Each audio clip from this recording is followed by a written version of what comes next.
Good afternoon, everyone. Just wanted to call this meeting to order. I want to welcome everyone to meeting number 135 of the House of Commons Standing Committee on Access to Information, Privacy and Ethics, conformément à l'article 108.3h de règlement et à la motion.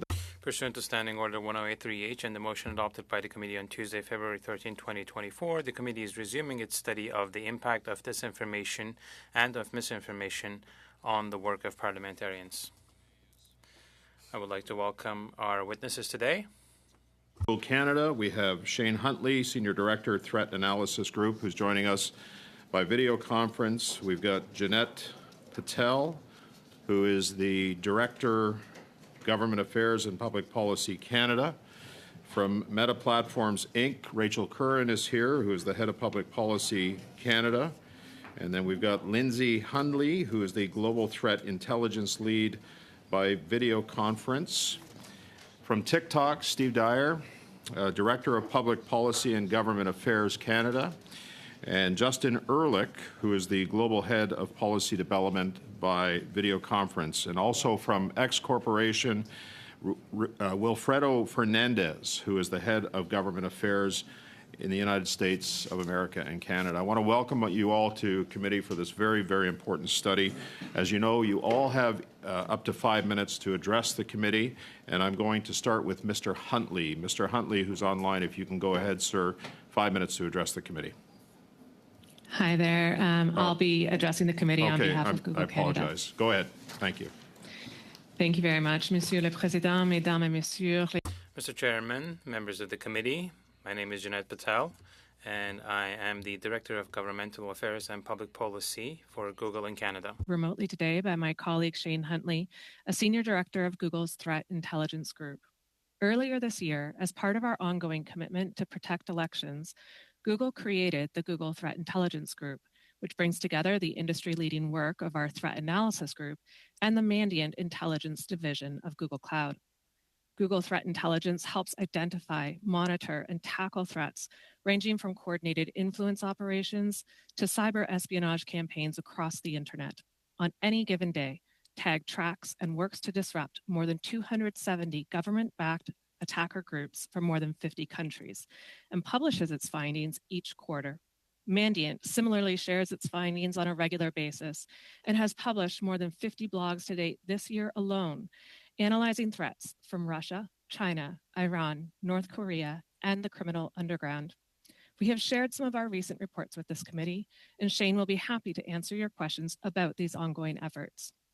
Google's mission is to organize the world's information and make it universally accessible and useful. And we recognize that this is especially important when it comes to our democratic institutions and processes.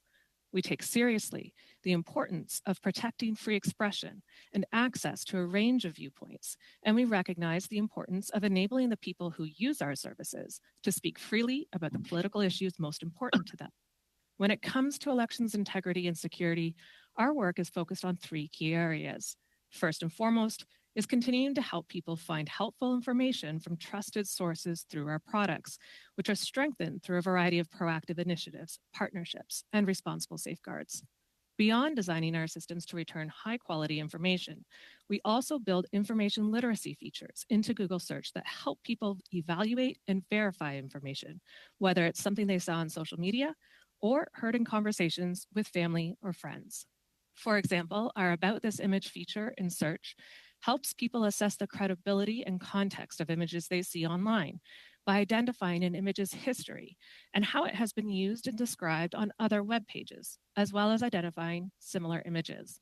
We also continue to invest in state-of-the-art capabilities to identify AI-generated content.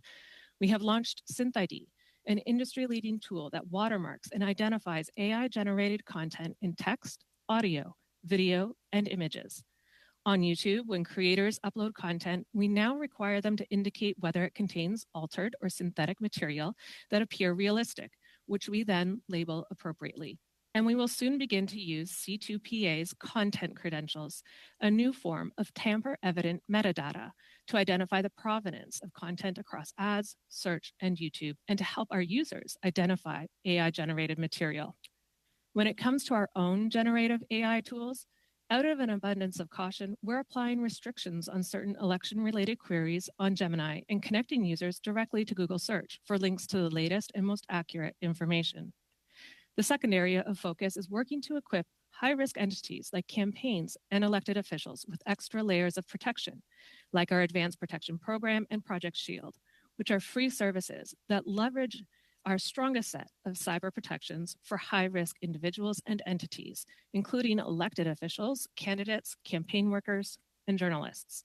And finally, we focus on safeguarding our own platforms from abuse by actively monitoring and staying ahead of abuse trends, and through the enforcement of our longstanding policies regarding content that could undermine democratic processes.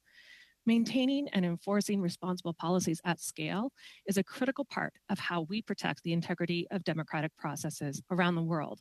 That's why we've long invested in cutting-edge capabilities, strengthened our policies, and introduced new tools to address threats to election integrity. At the same time, we continue to take steps to prevent the misuse of our tools and platforms, particularly attempts by foreign state actors to undermine democratic elections. The Google Threat Intelligence teams, including the Threat Analysis Group founded by my colleague Shane Huntley, are central to this work. They often receive and share important information about malicious activity with national security agencies and local law enforcement, as well as our industry peers, so that they can investigate and take appropriate action. Maintaining the integrity of our democratic processes and institutions is a shared challenge. Google, our users, industry, law enforcement, and civil society all have important roles to play. And we are deeply committed to doing our part to keep the digital ecosystem safe and reliable. We look forward to answering your questions and continuing our engagement with this committee as you study these important questions. Okay, thank you, Ms. Patel. Ms. Curran, we're going to go to you. 5 minutes, please. Go ahead. Thank you, Mr. Chair. Ms. Lindsay will speak on behalf of Meta Platforms. Thank you for the opportunity to have us appear before you today. My name is Dr. Lindsay Hunley, and I am the Global Threat Intelligence Lead at Meta. My work is focused on producing intelligence to identify, disrupt, and deter adversarial threats on our platforms.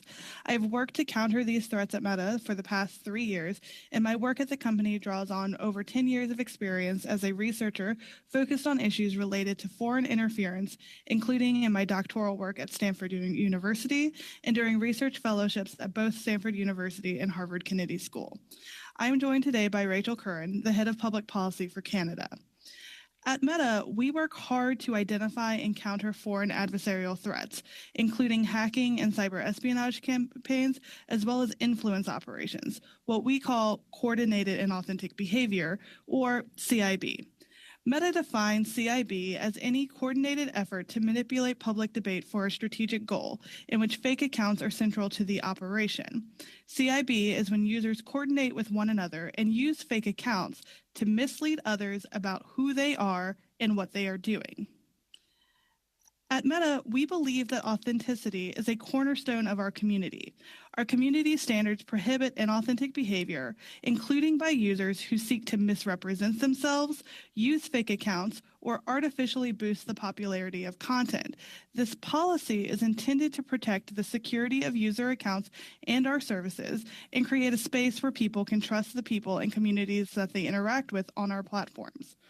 But we also know that threat actors are working to interfere with and manipulate public debate. They try to exploit societal divisions, promote fraud, influence elections, and target authentic social engagement. Stopping these bad actors is one of our highest priorities, and that is why we've invested significantly in people and technology to combat inauthentic behavior at scale. The security teams at Meta have developed policies, automated detection tools, and enforcement frameworks to tackle deceptive campaigns, both foreign and domestic. These investments in technology have enabled us to stop millions of attempts to create fake accounts every day and to detect and remove millions more, often within minutes after creation.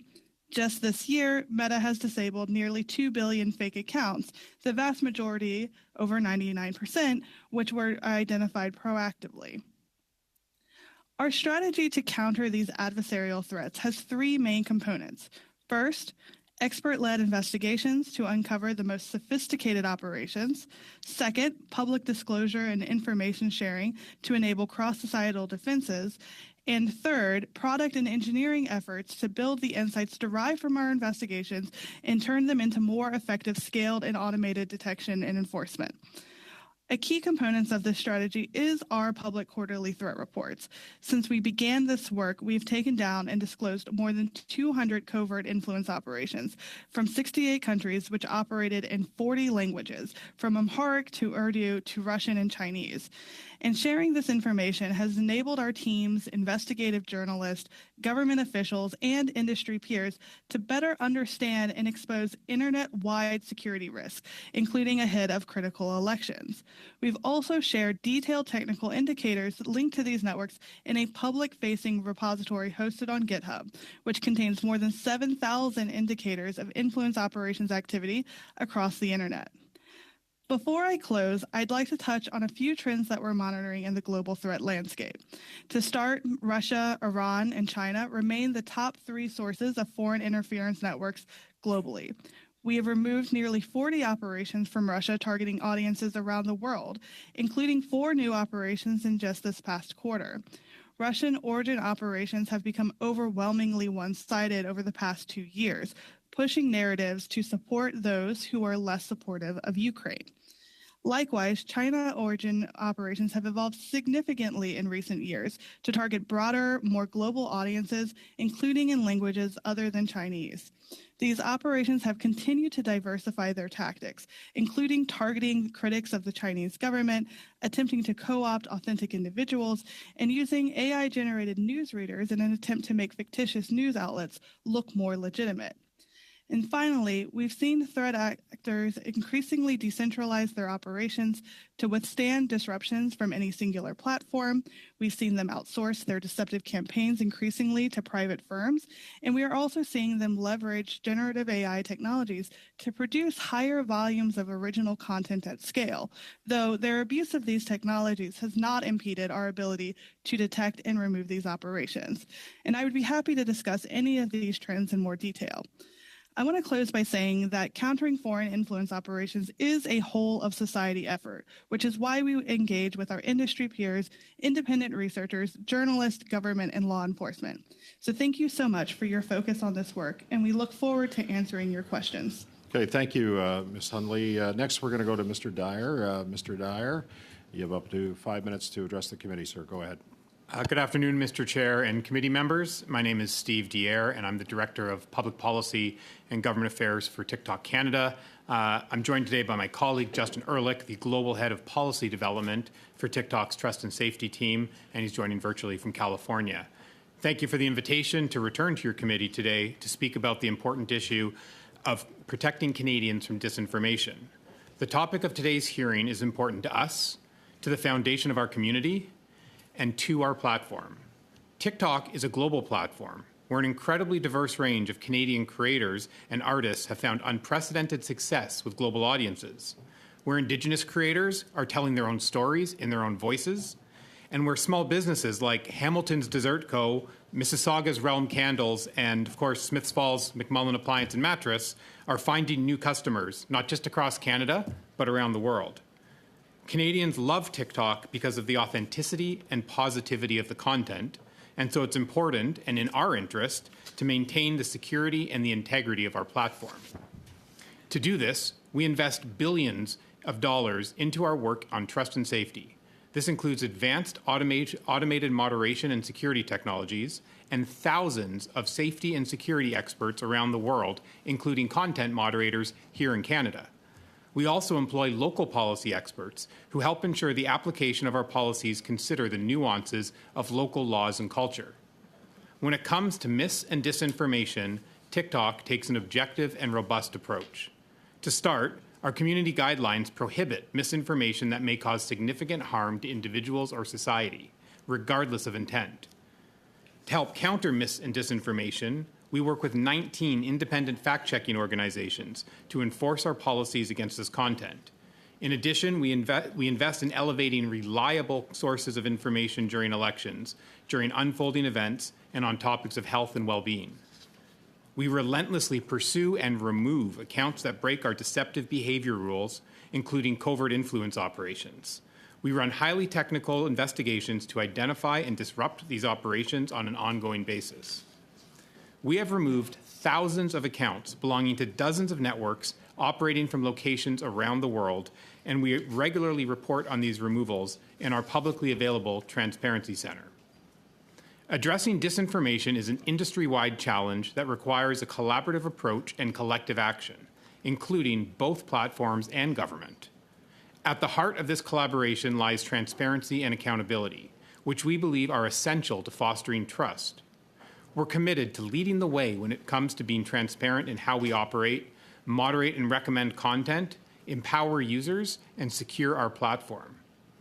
As part of this commitment, TikTok regularly publishes transparency reports to provide visibility into how we uphold our community guidelines, how we respond to law enforcement requests for information or government requests for content removals, and attempts at covert influence operations that we have disrupted on our platform.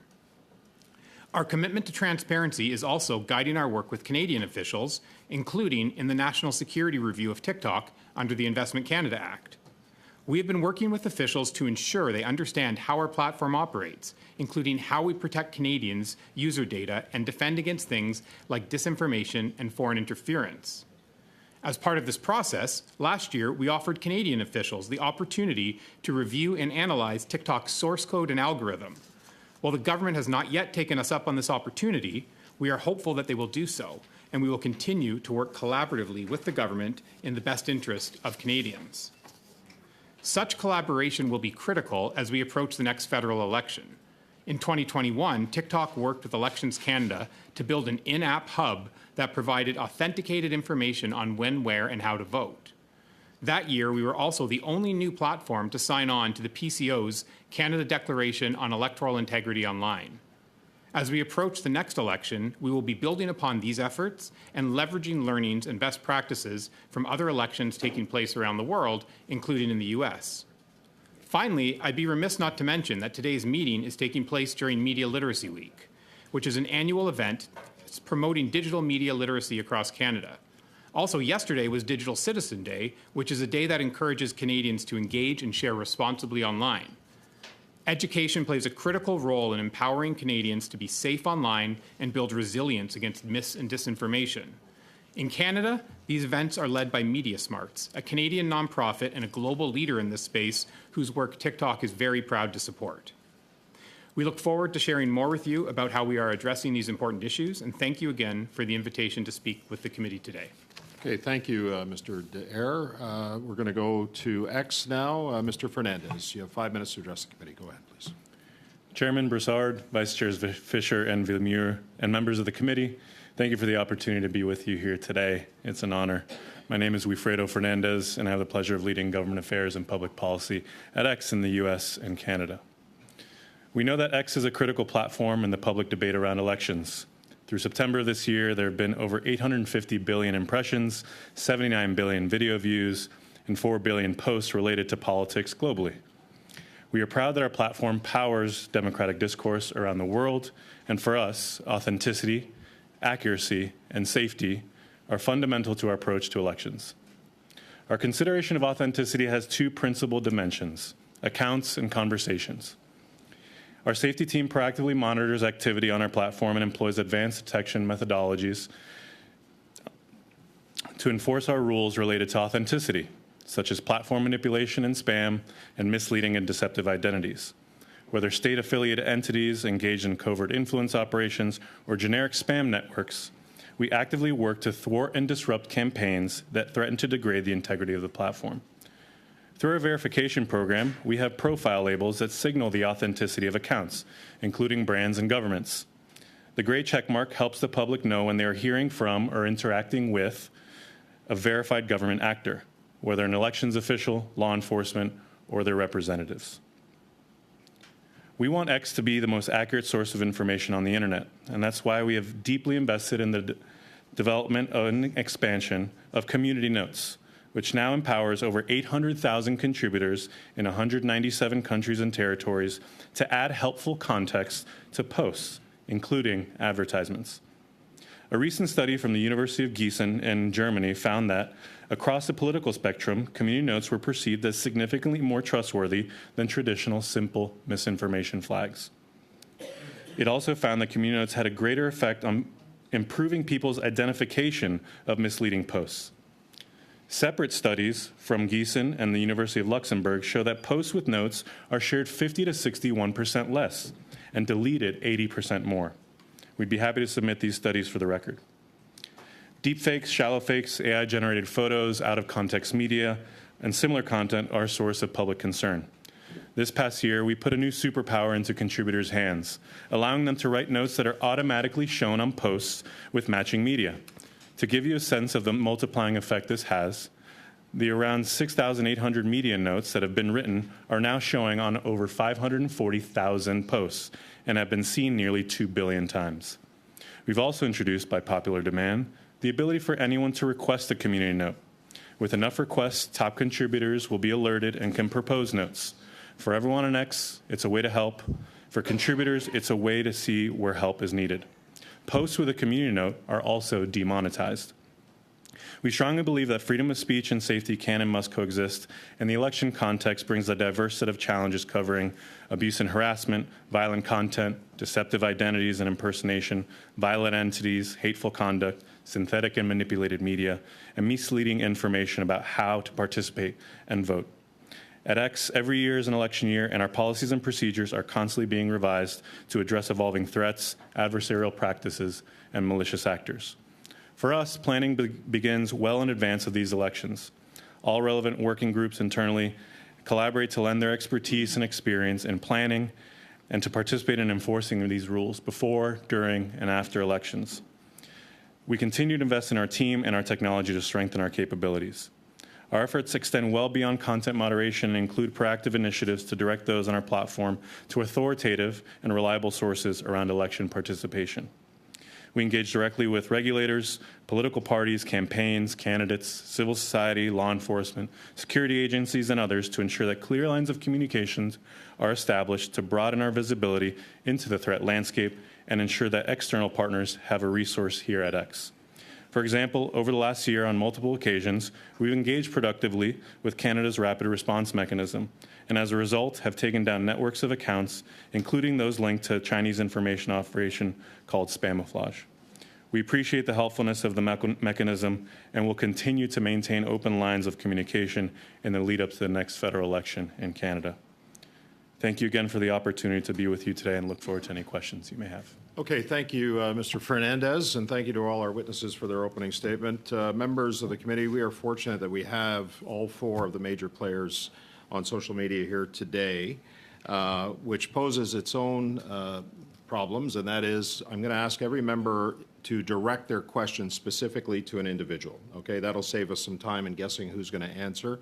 The other thing that that I want to get your, it's been common practice at this committee that we reset after the first set of questions to allow Mr. Villemure and Mr. Green the opportunity to establish those 6-minute questions in those second round. Is it the will of the committee to do that? Yep. Okay, thank you. So we're going to start 6 minutes of questions. Mr. Cooper, you have the floor. Go ahead, sir.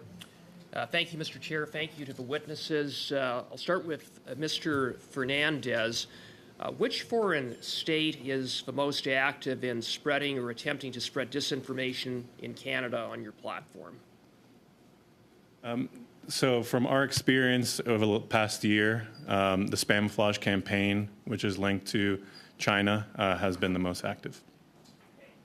Now, speaking of the Spamouflage campaign, that was detected by the Rapid Response Mechanism, or at least it was reported on by the Rapid Response Mechanism at Global Affairs, that involved a campaign that began in late August and intensified into, I believe, October of last year, in which it targeted dozens of MPs by falsely accusing these MPs of various ethical and criminal violations. Is that correct? That's what you're referring to? Yeah, so over the last year, we've taken down about 60,000 accounts linked to the spamflage operations. About 9,500 of those came from escalations from the rapid response mechanism. 9,000 that the rapid response mechanism brought to X's attention? That's correct. Okay. And maybe I will turn to Meta now to maybe address the Spamiflage campaign, because Facebook was also used, and perhaps you could elaborate on the steps that you've taken and Facebook's or Meta's interactions with the rapid response mechanism. Yeah, absolutely. I'll turn to my colleague, Dr. Hunley, to speak more about this. Yes, of course. So we've been enforcing against Spamiflage since 2019. Last year, we did a really large enforcement under our coordinated and authentic behavior policy. Spamiflage is a long-running cross-internet operation with global targeting. We've removed thousands of accounts and pages after we were able to kind of connect different clusters of activity together as part of a single operation, and we're able to attribute that operation to individuals associated with Chinese law enforcement. We've identified over 50 platforms and forums that Spamiflage has used, including Facebook, Instagram, X, YouTube, TikTok, Reddit, Pinterest, Medium, Blogspot, LiveJournal, VidConque, Vimeo, and dozens of other smaller platforms and forums. So like many other China origin operations, we have not found evidence of Spamiflage getting significant, substantial engagement among authentic communities on our surfaces. We have seen targeting, as it is a global operation, so we have in fact seen targeting of audiences in Canada. As part of this targeting, researchers as the Australian Strategic Policy Institute, for instance, have described the operation's use of generative AI audio and doctored YouTube videos that was shared on other platforms with zero or minimal engagement from real users. We've engaged a couple of times with the rapid response mechanism, including just yesterday about Spamiflage activity, and I'm happy to report in that instance that they were found that we had been able to proactively remove the vast majority of activity that they were tracking. Yeah, and just going back to the specific Spamiflage campaign that I referenced that occurred last year, specifically targeting MPs, what was the scale of that campaign using the Facebook platform, and what was the response from the rapid response mechanism vis-a-vis Facebook? Yeah, so unfortunately, I cannot give you direct specific numbers on like the scale of that one specific campaign, again, because Spamiflage is consistent of thousands upon thousands of accounts, and they kind of drop in and out of different campaigns overall. That being said, when we engaged with the rapid response mechanism, we had already been tracking a lot of the activity that they had shared with us and had removed a lot of it, although, of course, information sharing from government partners like these is really helpful for identifying anything that does get past our automated detection systems. Okay. On a different note, but to Meta, it was revealed at the public inquiry that during the 2019 election, the Prime Minister's Department, the PCO, asked Facebook to remove a Buffalo Chronicle article on Justin Trudeau on the basis that it contained disinformation and risked threatening the integrity of the election. In response, Facebook removed the post. Was Facebook contacted by the Prime Minister's Department in the 2021 election with any request to take down Beijing-directed disinformation targeting now former Conservative Member of Parliament Kenny Chiu? I'm not aware of any of those requests, but this is something that we can check with our internal teams and get back to you on. Now established that it's now been established that during the 2021 election, the Beijing regime launched a sophisticated disinformation campaign using various social media platforms with the goal of defeating certain Conservative candidates and re-electing Justin Trudeau. Was Facebook contacted by the Prime Minister's Department to take down disinformation about then Conservative leader Erin O'Toole? I can chime in here, Dr. Hunley, and you should comment as well. To my knowledge, we were not contacted by anyone in the Privy Council office or Global Affairs. And that related as well to more broadly the disinformation campaign directed by Beijing targeting conservatives. Quick response, please. Yes, that's correct. Okay. Thank you, Mr. Cooper. And just for the sake of the witnesses as well, we're limited time for questions and answers, so don't take any offense if any of the members retake their time or reclaim their time from you in the middle of a response. I just want to make that clear. Ms. Khalid, you have 6 minutes. Go ahead. Thank you very much, Chair. And my questions are directed to Mr. Fernandez, who is representing X today. I appreciate you providing statistics in your opening remarks today. Here's another one.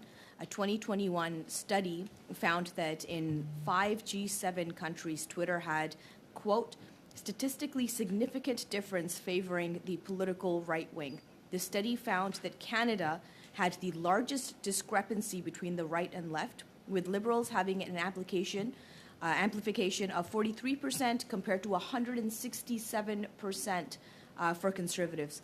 Why does X favor right-wing politicians?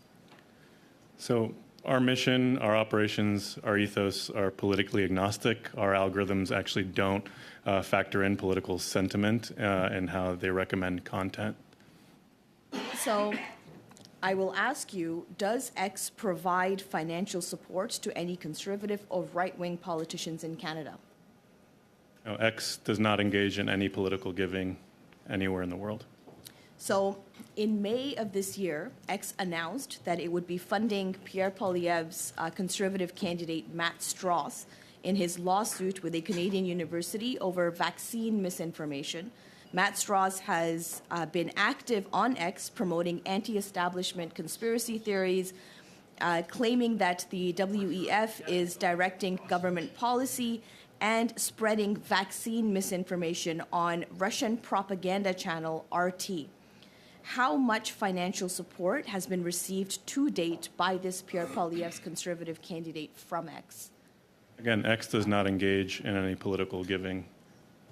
Which is, I'm not sure why you're saying that, because X has gone on the record to say that they are footing the legal bills for this person. So I would ask you then, again, are there any other politicians in Canada, whether at the federal, provincial, municipal levels, who X has supported financially? No. How much financial support has been provided to Canadian politicians in general from X here in Canada? Again, X does not engage in political giving.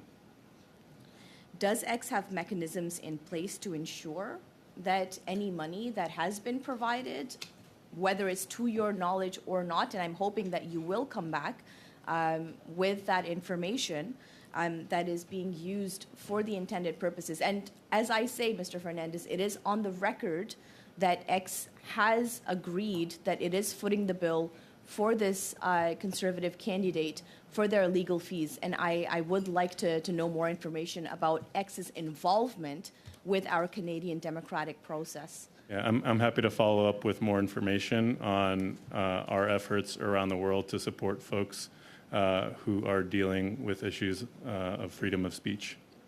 But we do not engage in political giving or political campaign giving. So, Chair, given that there's a discrepancy in the information that is publicly available that has been published by X, that they have claimed and agreed that they are footing the bill for a right-wing candidate of the Pierre Poilievre Conservative Party, and the discrepancy of what Mr. Fernandez has said today, clear contradiction in what he's saying. I would like for there to be, hopefully with the consent of all of our committee, documents to be produced, the names of all Canadian politicians who have received financial support from X, how much financial support has been received to date by each of those candidates or elected officials, how much financial support each is entitled to receive, the mechanisms in place to ensure that all money is going to the intended purposes for which there has been commitments made by X to these candidates, and proof that all money to date has gone to intended purposes and that checks and balances are functioning. And then lastly, the status of all legal proceedings for all of the above that I've referred to. Okay. You seem to be privy to information that certainly I don't have or any other members, so I don't see any problem with that type of information being requested. Okay. I'm gonna stop the clock for Ms. Khalid here. What's your question, Mr. Barrett? So we would have to know that those documents exist for the committee to be able to request them. So Right. the committee does not have the power to request documents that don't exist or to request the creation of documents. So I would be interested, so if this is a motion that Ms. Khalid's putting forward, what we'd like to see the can motion in respond to that, writing, Chair. because we're, just without knowing that these documents exist, to your point, Chair, I'm not really sure what the source of this is. Yeah. So let's see what the request is, and then we can consider it, but we're not able to provide unanimous consent for the committee to do something that the committee doesn't have the power to do. Yeah. So Quote you on that later. that's an interesting point. Can we deal with this later? No, Chair, I do want to make a point here because I feel so that... I'm starting your clock again then, because you're making a Absolutely. point. Okay, Sure, go ahead. And to respond to Mr. Barrett's concerns, I will read a tweet from X on May 3rd of 2024, where it says, X is proud to fund a lawsuit filed by Dr. Matthew Strauss, an Ontario critical care physician and professor, against his former employer, Queen's University, after Dr. Strauss argued against wide COVID lockdowns and mandates on his X account. His Twitter, Queen's University publicly ostracized him, retaliated against him, and ultimately forced him to resign because his opinions did not conform to the university's political orthodoxy. X supports Dr. Strauss's efforts to vindicate his free speech rights without fear of unfair retaliation, knowing and understanding that this person was a candidate for a political party. I want to know why it is that a platform that is claiming that they are protectors of free speech, and with the study that I've cited earlier, why is it that they're interfering in Canadian political democratic process? Okay, so your time's up. I will give Mr. Fernandez an opportunity quickly to respond to that, and then we'll circle back to the information that you're asking for later. Yeah, our company and its leadership has made clear that if there are people around the world whose employment has been affected by what they've said on the platform and exercising their free speech, that we will support them in helping defend them. So that is what that is linked to. And so I just want to make that point. Thank you. Thank you, Ms. Khalid. Monsieur Villemure, pour 6 minutes, s'il vous plaît. Commencez. Mr. Villemure, you have 6 minutes. Thank you very much, Mr. Chair. I'd like to thank all of our witnesses for being here with us today. I'd like to start with a question to Ms. Curran.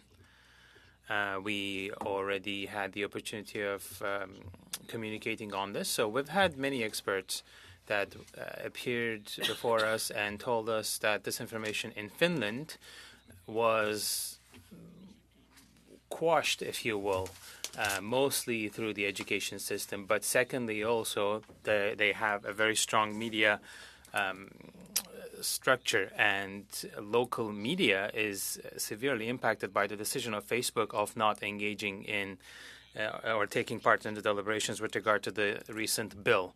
So what has Meta done to counter this information is one question, but specialists, experts have also been saying that media involvement is key, to which you did not participate. So have you had the time to go back and think about that? Thank you for the question, MP Villemure. Look, we've long been clear that the only way we could reasonably comply with the Online News Act is by ending news availability in Canada. That's not a decision we wanted to take. We would be happy to put news back up on our platforms if we were scoped out of the Online News Act or if that bill were repealed. People in Canada can continue to access news online, I should point out too, by going directly to news publishers' websites, downloading mobile news apps, and subscribing to their preferred publishers. There's also lots of credible information on our platforms, government websites, nonprofit websites, politicians' pages, and communications, charitable organizations. All of that information is still available. Je m'excuse de vous interrompre, question de temps simplement. Mais Sorry to interrupt, but I have very limited time. You know that traditional media are used to this, but one of the recommendations is to allow strong independent media to exist. And by withdrawing and not complying with the new act, that sends a key message. I do understand your point, but we are dealing with this information, and we realize that without facilitating this information, I'm not accusing you of doing that, but I'm just saying that your position indirectly may be leading to this, because people don't go onto these websites. They still go on Facebook. Thank you, MP Villeneuve, through the chair. Look, we are actually complying with the Online News Act. Our removal of news from our platforms was our compliance with that piece of legislation. And we are and we're proud of the role we played to support a healthy and diverse news ecosystem. We had lots of private deals in place with publishers across Canada, which we had to terminate when the Online News Act came into force. And our free tools and services created pathways for local publishers to connect with their communities. We estimate that generated more than $230 million in value for Canadian publishers every single year. And listen, MP Villemure, we would love to restore that value to Canadian publishers, including publishers in Quebec. merci beaucoup. Je vais aller vers M. Fernandez. I'll ask the next question to Mr. Fernandez from X. Now, social media, well, rather their business model is based on the number of clicks. This is not a secret for anyone. Algorithm makes its own choices. But I use X regularly, and to me, it's an hostile environment. There's a lot of brutality and information that is not correct and other elements that are not in the public interest. So I'm sure you're aware of this. So how can you resolve the paradox between the need for clicks and for income and the hostile environment that it ends up creating? Because every time I spend some time on X, I'm depressed. So X has a few different lines of business. So we have an advertising business, but we've also have a growing business around subscriptions. So we have X Premium and X Premium Plus that gives individual users a suite of tools and advanced analytics and so on that they're able to utilize. And that's a growing part of our business so that we become less reliant on traditional advertising. In fact, our Premium Plus actually has no advertising, which is an advanced Monsieur feature. Fernandez, je m'excuse de vous interrompre. Mr. Fernandez, apologies for interrupting, but we've had researchers that appeared before the committee, and they told us that X was the worst social media when it comes to disinformation. What's your answer to these researchers? So I've spoken about our development of community notes, which is a novel intervention when it comes to misleading information. And this really puts an incredible power in the hands of our users to add context to posts that they feel need more context, and that would be helpful. And so this is, I think, a first in industry type of product that has really, as the research shows, helps combat disinformation because people are less likely to share the content. That account is demonetized, so they are not incentivized to share misleading information because they may receive community notes, and those posts may be demonetized, and people are more likely to delete those posts. So it's been an effective tool in that regard. Merci, Monsieur Villemure. Merci beaucoup. Thank you, Mr. Fernandez. Mr. Green, 6 minutes. I'm really just to try to be fair to everyone on time, I gotta keep tight timelines here. So we've gone over on a couple of rounds of questioning. I'm going to keep it tight. Go ahead, Mr. Green, for 6. Ms. Curran, your biography on Canada's Strong and Free Network states that you're a lawyer by training and have 15 years of experience in public affairs, including policy advice to the Prime Minister of Canada. You were the Director of Policy under Prime Minister Harper, is that correct? Very proud of that work, MP Green. So, Ms. Curran, in the last 5 years, your same bio lists that you worked as a senior associate with Harper and Associates. Is that correct? That's correct, MP Green. Okay. Are you still involved with Harper and Associates in any way? I am not, no. I have Okay. been with Meta And in now this for role- almost in this 5 role- years. I'm going to reclaim my time, thank you. In this role, it states that you worked with Foreign Affairs. Is that correct? In my role with Harper and Associates, No, Harper, in when he was in government, that you were a senior advisor, including issues on foreign affairs. Is that correct? that's correct. I was Mr. Harper's Director of Policy for a Thank you, number Ms. of years. Ms. Curran, I'm holding a report from Human Rights Watch that is entitled Meta's Broken Promises, Systemic Censorship on Palestine Content on Instagram and Facebook. The opening line states that Meta's policies and practices have been silencing voices in support of Palestine and Palestinian human rights on Instagram and Facebook in a wave of heightened censorship on social media amid hostilities between Israeli forces and Palestinian armed groups that began October 7th, 2023. Are you familiar with this report? I'm not familiar with that report, I'll MP Green. continue to read from it that it reviewed over 1,000 cases that involved what they consider to be peaceful content in support of Palestine that was censored or otherwise unduly suppressed, while one case involved the removal of content that was in support of Israel. So essentially 1,049 cases of Palestinian suppression, one case in support of Israel. Human Rights Watch found that censorship of content related to Palestine on Instagram and Facebook was systemic and global, and Meta's inconsistent enforcement of its own policies led to erroneous removal of content about Palestine. In fact, I believe your Meta publicly apologized. They had received some recommendations. It included patterns of undue censorship, removal of posts, stories, and comments, suspension or permanent disabling of accounts, restriction on the ability to engage with content, so shadow banning, restrictions on the ability to follow or tag. And in response to that, it appears that Meta took responsibility, publicly apologized, and then had what was a business social responsibility, which was they commissioned an independent entity to investigate this. And it did come back with findings that appear to have had adverse human rights impacts on the rights of Palestinian users. So what has Meta done since to ensure that Meta's practices don't unduly or harm the basic freedom of expression for people posting about the question of Palestine? Yeah, thank you for that question. It's a really important one. Look, since the terrorist attacks by Hamas last October and Israel's response in Gaza, expert teams from across our company have been working around the clock to monitor our platforms while protecting people's ability to use our apps to shed light on important developments happening on the ground.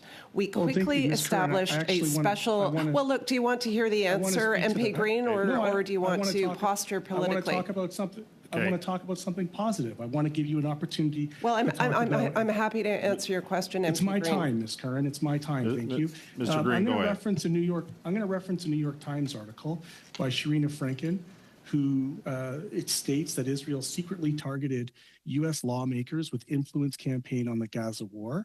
This was actually a campaign that Meta did uncover, and so I want to give you the opportunity to talk a little bit about this. It began in October. It remains actually active on X, and at its peak, it used hundreds of fake accounts on Facebook and Instagram to post pro-Israel statements. The accounts focused on U.S. lawmakers, particularly those who were Black and Democrat. I take a specific interest in that, such as representatives like Hakeem Jeffers. So A further report that came out of the NBC News says that Meta and OpenAI said that they disrupted influence operations linked to an Israeli company. This, your tech company announced the day that Project Stoic, which was a political marketing and business intelligence firm based in Tel Aviv, used their products nefariously to manipulate various political conversations online. So as a Canadian lawmaker, what assurance do I have that these same tactics, these nefarious tactics linked by this Israeli firm, weren't used to target parliamentarians such as myself? Ms. Curran, you got 30 seconds to answer. Go ahead. Thank you. So following the terrorist attacks last October 7th, we quickly established a special operations center staffed with experts, including fluent Hebrew and Arabic speakers, to closely monitor and respond to this rapidly evolving situation in real time. That allowed us to remove content that violated our community standards faster and served as another line of defense against misinformation. And I will say in the 3 days following October 7th, we removed more than 795,000 pieces of content for violating these policies in Hebrew and Arabic. Thank you. Second round, Mr. Barrett, 5 minutes. Go ahead. My question's to Ms. Patel. The YouTube Chief Product Officer, Neil Mohan, in response to Bill C-11, said of the bill, and I quote, has the potential to disadvantage Canadian creators who build their businesses on our platform, end quote. So can you tell me, Ms. Patel, about the Keep YouTube Yours campaign that was launched in response to Bill C-11? Of course. Thank you for the opportunity to speak to that. So as you may recall, when C-11 was originally tabled, it was not intended to capture UGC, user-generated content. And that was really important for our creators because creators rely on their content being recommended to audiences who will love it, no matter where they are in the world. So, if you think about Canada is about 2% of the world's population, YouTube has a global audience of over 2 billion monthly logged in users. And that's the market that Canadian creators cared about so deeply. And when we were advocating on C-11, our main message was that we wanted to ensure that we were protecting the creative ecosystem that these creators had built businesses on, really successful businesses. And so it was not about prioritizing, Canadian creators to Canadians. It needed to be about providing, a level playing field for them to find their audiences all over the world. And so that was what we were advocating for. Right. I know that famed Canadian creators like Margaret Atwood likened this legislation to Soviet-era censorship. So I'm wondering, Ms. Patel, with the bill having been enacted, do you or would you still recommend the repeal of this online censorship bill, C-11, from the Trudeau government? That's a really great question. We're obviously still in the middle of understanding how the CRTC intends to implement this. Our focus, regardless of the decision of parliamentarians now and in the future, is really on protecting and preserving the ecosystem. So we will engage constructively, whether that's with the CRTC or whether that's with parliamentarians who are reviewing, the future of this legislation. So I have a question for Meta, and it's about the impact of the Online News Act and the effect that it's having on local journalism. And so I know that I've heard in my community, and I've heard from Canadians across the country that work in the news space, that when this law was passed, that in its form, they then saw their traffic that was coming to them for free from Facebook hit a wall. It dropped right off. In some cases, it caused outlets to lay off journalists. In some cases, it caused them to close. And I just and so I'm curious about if you've measured that impact. But I'd also like to know about the space that it has opened up when reputable and accredited journalists, independent journalists, that space is now being filled by other actors, and the potential for the spread of misinformation in the place of news that was previously being sought out and shared on your platform. Yeah, I think we disagree with the contention that that space has been replaced by misinformation, MP Cooper. What it's been replaced by is content from MP Barrett. Sorry about that. What it's been replaced by is content from our users' friends and families. It's been replaced by content from other pages that they follow, whether those are non-governmental organizations, politicians, civic content. And in about 30 seconds, if I can just interrupt, Yeah. And what about the impact on local news? Yeah, so we signaled to the government well in advance of removing news from our platforms that this was going to be the impact. We said, look, there's going to be a disproportionately negative impact on smaller digital-first publications. We would like to avoid that. We think the value transfer flows the other way. We are providing great value to publishers. Please don't scope us into the bill so that we have to remove news. Okay, thank you. Mr. Housefather for 5, go ahead. Thank you. Thank you to all the witnesses for being here. Ms. Curran, I just have a very short question to ask you at the beginning. In your experience, Israeli companies aren't more nefarious than companies from other countries, are they? I turn to my colleague, Dr. Hundley, to answer that question. Yeah, so I would say that there is just a global rise in the amount of disinformation for hire firms that are operating around the world. Of course, you know, your colleague has already referenced one network that is based in Israel, but we have seen a lot of these that are based from Russia, from other countries, including in the West. And you get complaints, I assume, from both sides of the conflict that you're essentially taking one side over the other, correct, Ms. Curran? Yes, that's correct, MP Housefather. Thank you. I want to come back to you, Mr. Fernandez, for a second.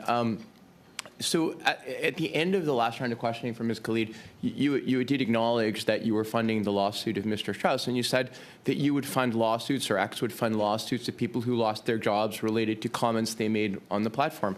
So if I was a member of parliament and I made foolish comments on the platform attacking, for example, a specific ethnic group, and as a result, the voters of my riding decided to not re-elect me in the next election because I said very stupid things on your platform, would I be able to get X to fund a legal challenge on that? I don't believe that's in the spirit of the program. What if I was thrown out of my caucus? What if I'm still a member of parliament, but I said very foolish things on your platform and my party leader decided to throw me out of caucus because it embarrassed our party? Would I be able to sue to be reinstated in caucus? We would welcome you to use the service to speak about your challenges and your positions. Okay, now that you have at least acknowledged that you're funding a Canadian political candidate's legal challenge, would you be able to disclose to the committee, would you agree to disclose to the committee what number of political candidates in Canada you are funding legal challenges from and any supporting documents related to the costs that you have incurred related to those legal challenges? I'm happy to take the request back to our legal team. Yeah. Thank you very much. Mr. Dier, I have a question for you from TikTok. You're familiar with the Network Contagion Research Institute, correct? Yes, and I saw that they had testified to this committee in the spring. They have, exactly. Yeah. Mr. Finkelstein was here at our committee on this very study. And as you know, the NCRI did a study on Chinese influence on TikTok. And their conclusions, I'm going to read it to you. The conclusions of our research are clear. Whether content is promoted or muted on TikTok appears to depend on whether it is aligned or opposed to the interests of the Chinese government.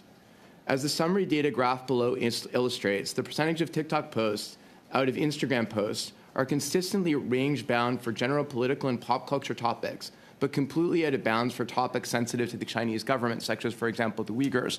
What is your response to, I read the 26 pages of the report, and it's pretty troubling. What is your response to this, the idea that TikTok is essentially muting all of the voices that are against the Chinese Communist Party? Thank you for the question, Mr. Housefather. First, I absolutely disagree with the premise of the question and with the report.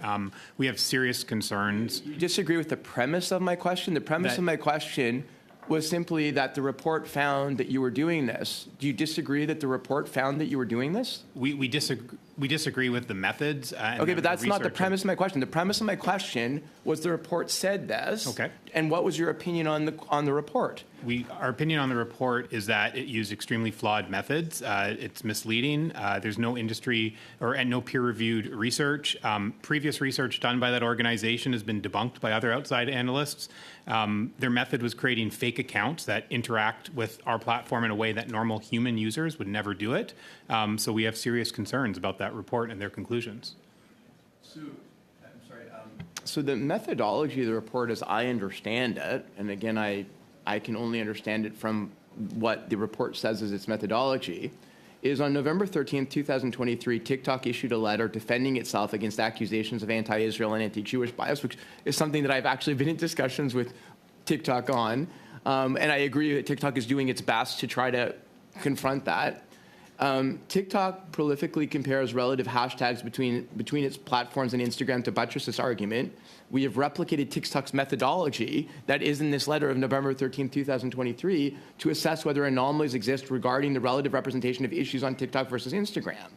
So the methodology they used in the study that you say is debunked is actually the same methodology that you used in that letter that was sent to disprove something else. Quick response, please. I mean, I'd be happy to follow up. Thanks. You know, some of my colleagues would be happy to meet with you as well again and explain our concerns in Thank more you. detail. That would be great. Sure. Thank Hey, you. Mr. Housefather, Mr. Daer. Monsieur Vermeer, pour 2 minutes 30 secondes, s'il vous plaît. Mr. Wilmer, for 2 minutes and 30, please. Thank you, Mr. Chair. I'm going to ask my question to Mr. Daer from TikTok. So there's an elephant in the room. There's the Chinese law that stipulates that all Chinese organizations and Chinese citizens are expected to cooperate with intelligence agencies. How does TikTok comply with this requirement? We are not a Chinese company. We have never provided information, Canadian user data, to the Chinese government. TikTok isn't available in China. We wouldn't provide that information if we were asked. Écoutez, c'est dur à croire, parce que je comprends, il y a ByteDance. Well, it's hard to really believe. I mean, there's ByteDance, there is the structural organization, different companies, but TikTok is available in many countries and banned in some countries too. There are reasons for that. TikTok is seen as a threat to security. TikTok takes part in manipulating people's spirits, people's mindsets, if you will. So I find this hard to believe. How could you reassure me? I mean, I think you just have to look at our platform and the way that millions of Canadians are using it. It's really a place for creativity and joy, for learning new things. We've just recently. Pourquoi plusieurs gouvernements l'ont-ils interdit alors? Why have many governments banned it then? I mean, I focus on Canada. I can really only speak for Canada. I mean, I'd be happy to follow up if you have questions about any specific countries or regions. J'aimerais savoir pourquoi plusieurs pays, on pourrait les nommer. I would like to know why many countries, we can of course list them, and the list is long, have banned TikTok.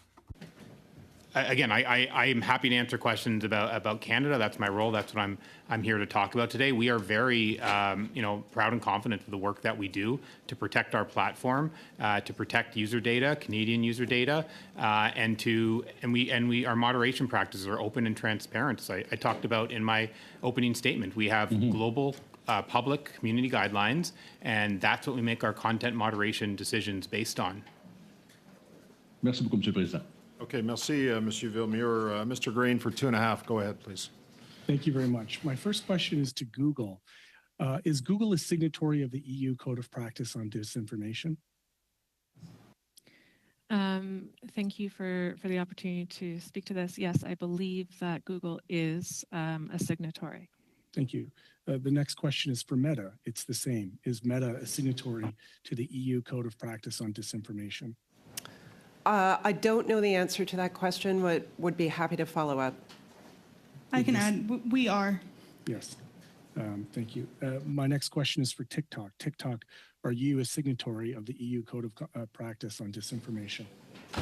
I'm going to let my colleague Justin answer that. Yes, we are.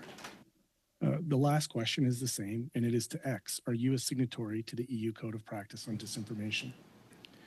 No, we are not. Why? We have a different approach, as I've laid out around community notes, a decentralized approach that puts power in users' hands to add context that they would feel would be helpful, rather than a traditional fact-checking program.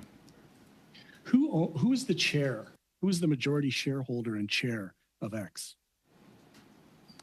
That's Mr. Elon Musk. And how much percentage share does he have? I don't know. I'd have to get back to you on that. 80%? Would that ring a bell, Mr. Fernandez?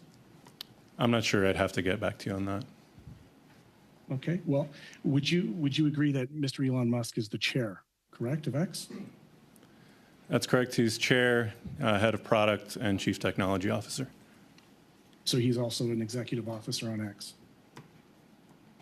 Yes, he leads our product and engineering teams. And yet you stated in previous testimony that you have no political givings with Twitter. So or X. So when Mr.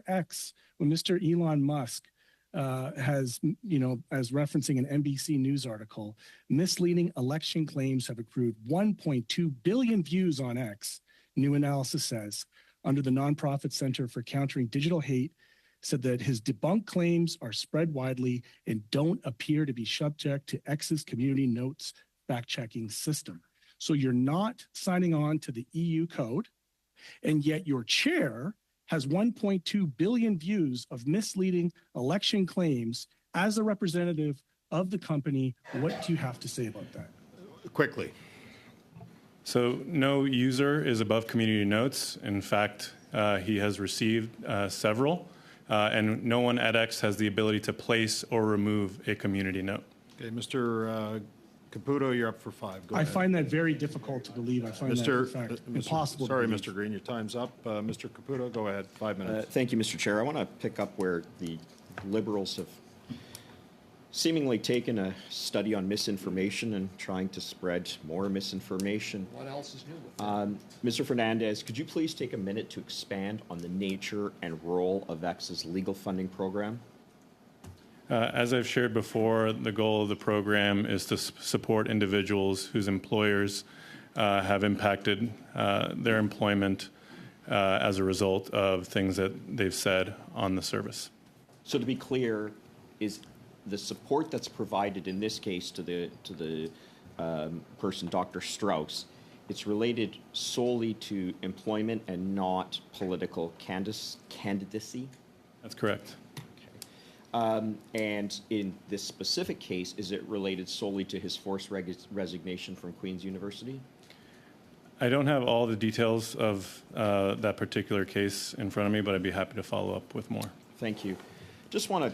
You were just talking about community notes, so it seems timely, and I'm just going to reference a few community notes. This one here from the leader of the NDP, Jagmeet Singh, dated October 13th.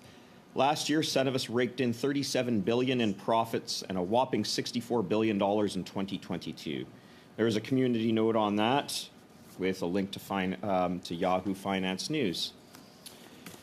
August 17th, Justin Trudeau told Canadians things would be better. Instead, they've gotten worse. Families are losing their homes, and it goes on. Community note. Justin Trudeau is in government because of a confidence and supply agreement with Jagmeet Singh. And the community note goes on. Again, August 17th, Jagmeet Singh. Justin Trudeau builds people's hopes up only to let them down. And then he goes on to talk about rent prices. And there's a community note on that. March 18th, breaking. The vote is in.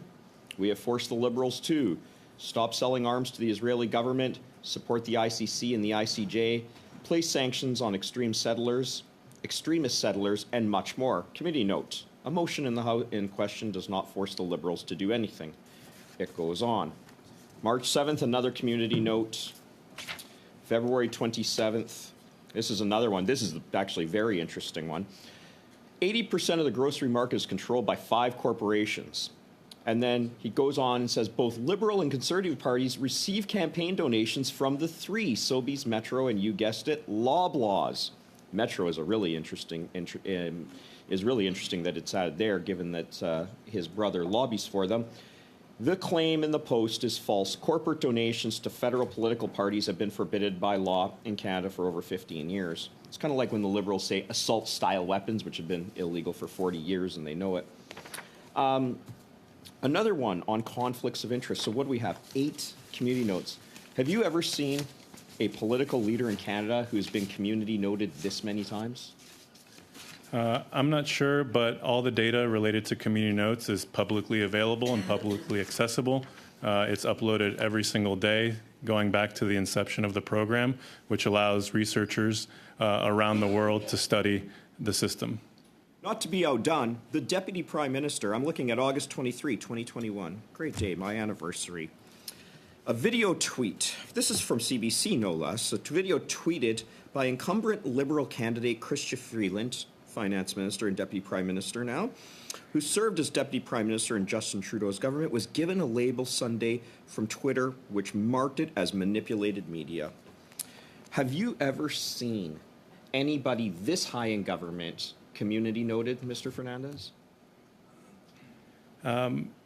Yes, just I'm aware that there are, the @POTUS account in the United States has received community notes before. Oh, interesting. So this would be on par with things that Donald Trump has stated?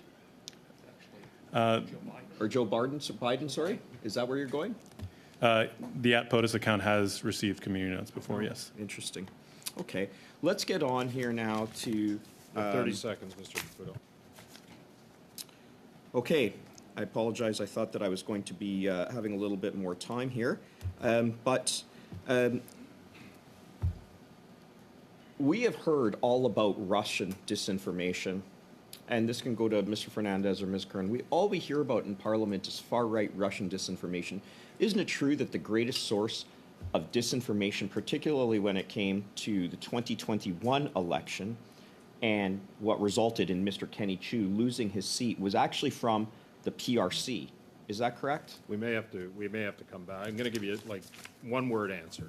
That's it. Dr. Henley?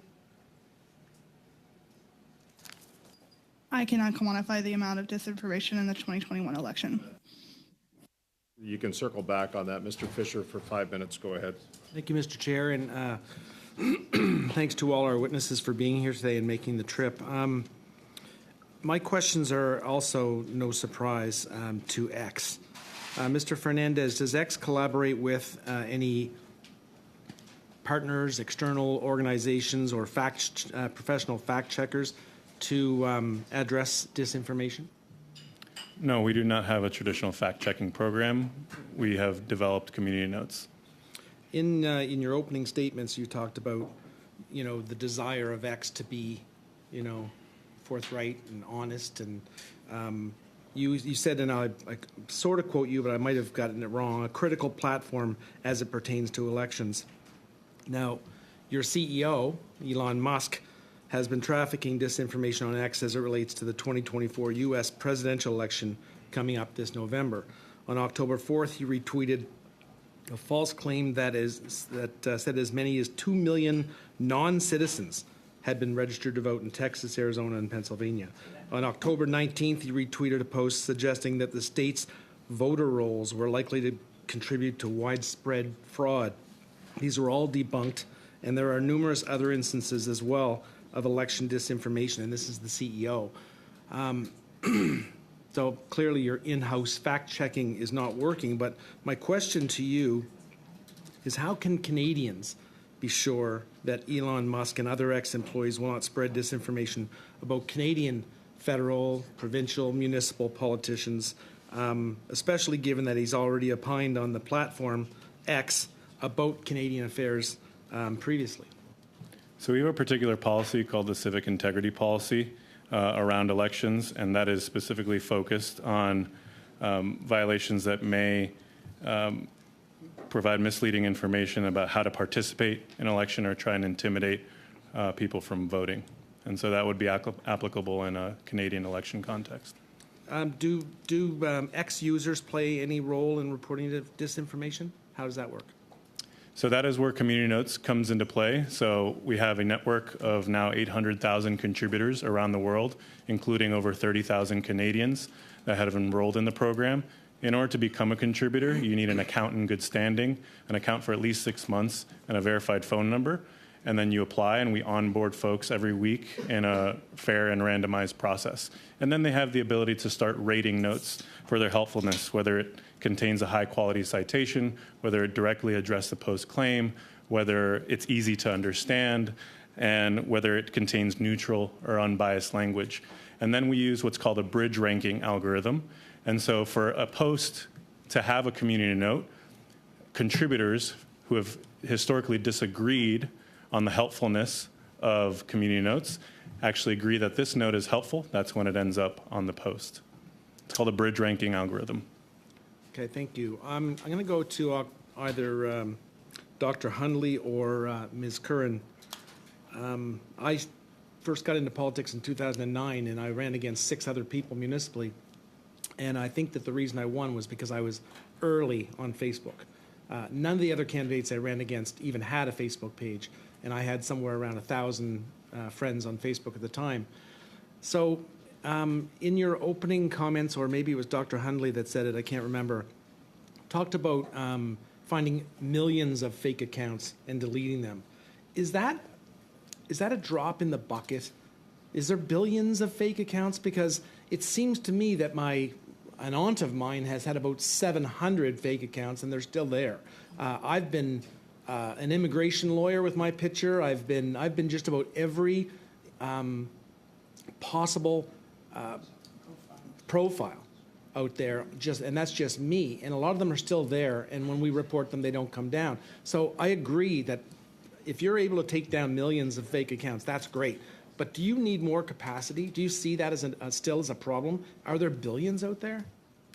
Yeah, I'll let Dr. Hundley speak to the specifics of this. I will say we have 40,000 people working globally on safety and security and have invested more than $50 billion in this since 2016. So we are making considerable investments. Lindsay.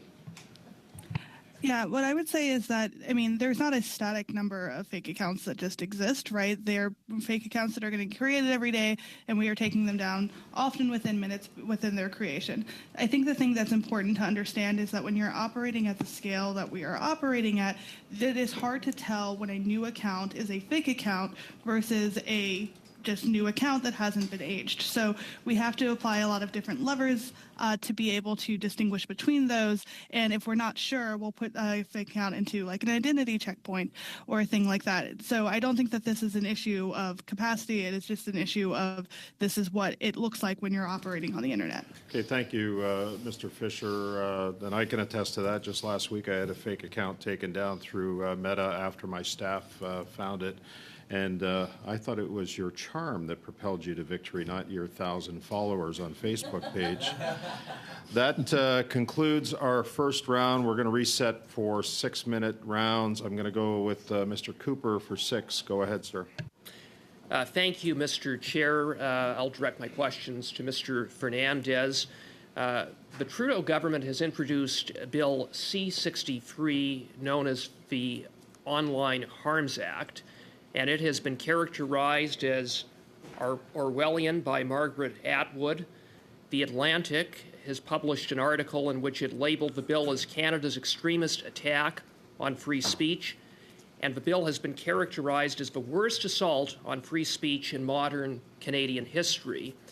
Among other things contained in the bill will establish a so-called Digital Safety Commission, a massive new bureaucracy of censors that will have the power to impose penalties on any person or social media service found to have permitted what Justin Trudeau deems to be harmful content, whatever that is, penalties that will be established by the Trudeau cabinet, not Parliament. Do you have concerns about this so-called Digital Safety Commission and the effect that it will have on the free speech of Canadians online. We are monitoring the movement of this bill through the legislative process, and yes, we do have concerns about its impact on free speech in Canada. I'd ask the same Netta. Thank you for the question. We don't actually have a position on the parts of the bill that amend the Criminal Code or the Canadian Human Rights Act because they don't apply to us. The part of the bill that applies to social media platforms we have been supportive of because it requires us to remove material that is already illegal and that we already remove expeditiously. We are also supportive of C-412, which is MP Rempel Garner's response to Bill C-63. We think both of those bills are good attempts to deal with harmful content online, and we look forward to working with MP Rempel Garner and with Minister Virani on both those bills. Thank you for that. The Act provides that an order of Justin Trudeau's Orwellian censorship bureaucracy could be converted into an order of the Federal Court of Canada and therefore enforced like a court order. Mr. Fernandez, can you speak to the implications of that? We have a process for in whether it's information requests that come through lawful legal process or removal orders that come through lawful legal process for those to be processed and evaluated by our teams. Yeah, well, I would just observe that the effect of that provision would be to provide that a social media provider or persons affiliated with a platform like X could be subjected to severe fines or even imprisonment for contempt of a court order on the basis of refusing to take down a post that Justin Trudeau's bureaucrats deem to be harmful content. Our goal is to maximize free speech, but within the boundaries of the law in which we operate. And so that's what we do in Canada here. Okay. I'm going to go back to a question that I had asked at the end of my last round, and that was the fact that the Prime Minister's Department was very quick to get in touch with Facebook when it had identified an article that contained disinformation about Justin Trudeau. But during the 2021 election, the Prime Minister's Department, the PCO, as far as Ms. Curran was aware, made no contact with Facebook in the face of a wave of disinformation by the Beijing regime directed at Kenny Chiu and other conservative candidates to defeat them and to help re-elect Justin Trudeau. So to the other witnesses representing the other social media platforms, were you ever contacted by the Prime Minister's Department, the PCO, during the 2021 election about Beijing's disinformation efforts? Mr. Fernandez. I personally was not, no. As I mentioned in my... And I don't mean you personally, I mean X. I'm not sure. We'd have to go back to our records and check. Thank you. As I mentioned in my opening statement, TikTok worked with PCO to sign on to the declaration during the 2021 election, but I'm not aware of any specific escalations that came to TikTok during that period. 30 seconds. Ms. Patel. Ms. Patel. No, I am not familiar with any requests that would have come in 2021 with regards to your query. Out from the rapid response mechanism, Ms. Curran. No, we did not receive any requests in 2021. Mr. Fernandez. All right. I'm not sure. We'd have to go back and check. Mr. Deere. I'm not aware of any. And Ms. Patel. Oh, Ms. Patel. No, go ahead. I'm not aware of any. It's telling. Good. Okay, thank you, Mr. Cooper. I believe we have Ms. Shanahan from Chateauguay-Lacal. I realize Merci that. beaucoup, Monsieur Brassard. 6 minutes, Merci please. beaucoup. Thank you very much, Mr. Brassard. Thank you, Mr. Chair. Well, I'll continue in French.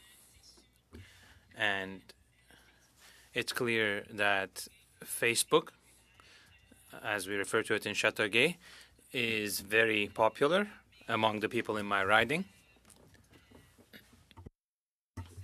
But it's maybe still disappointing, or maybe it's not known enough among people such as my mother or friends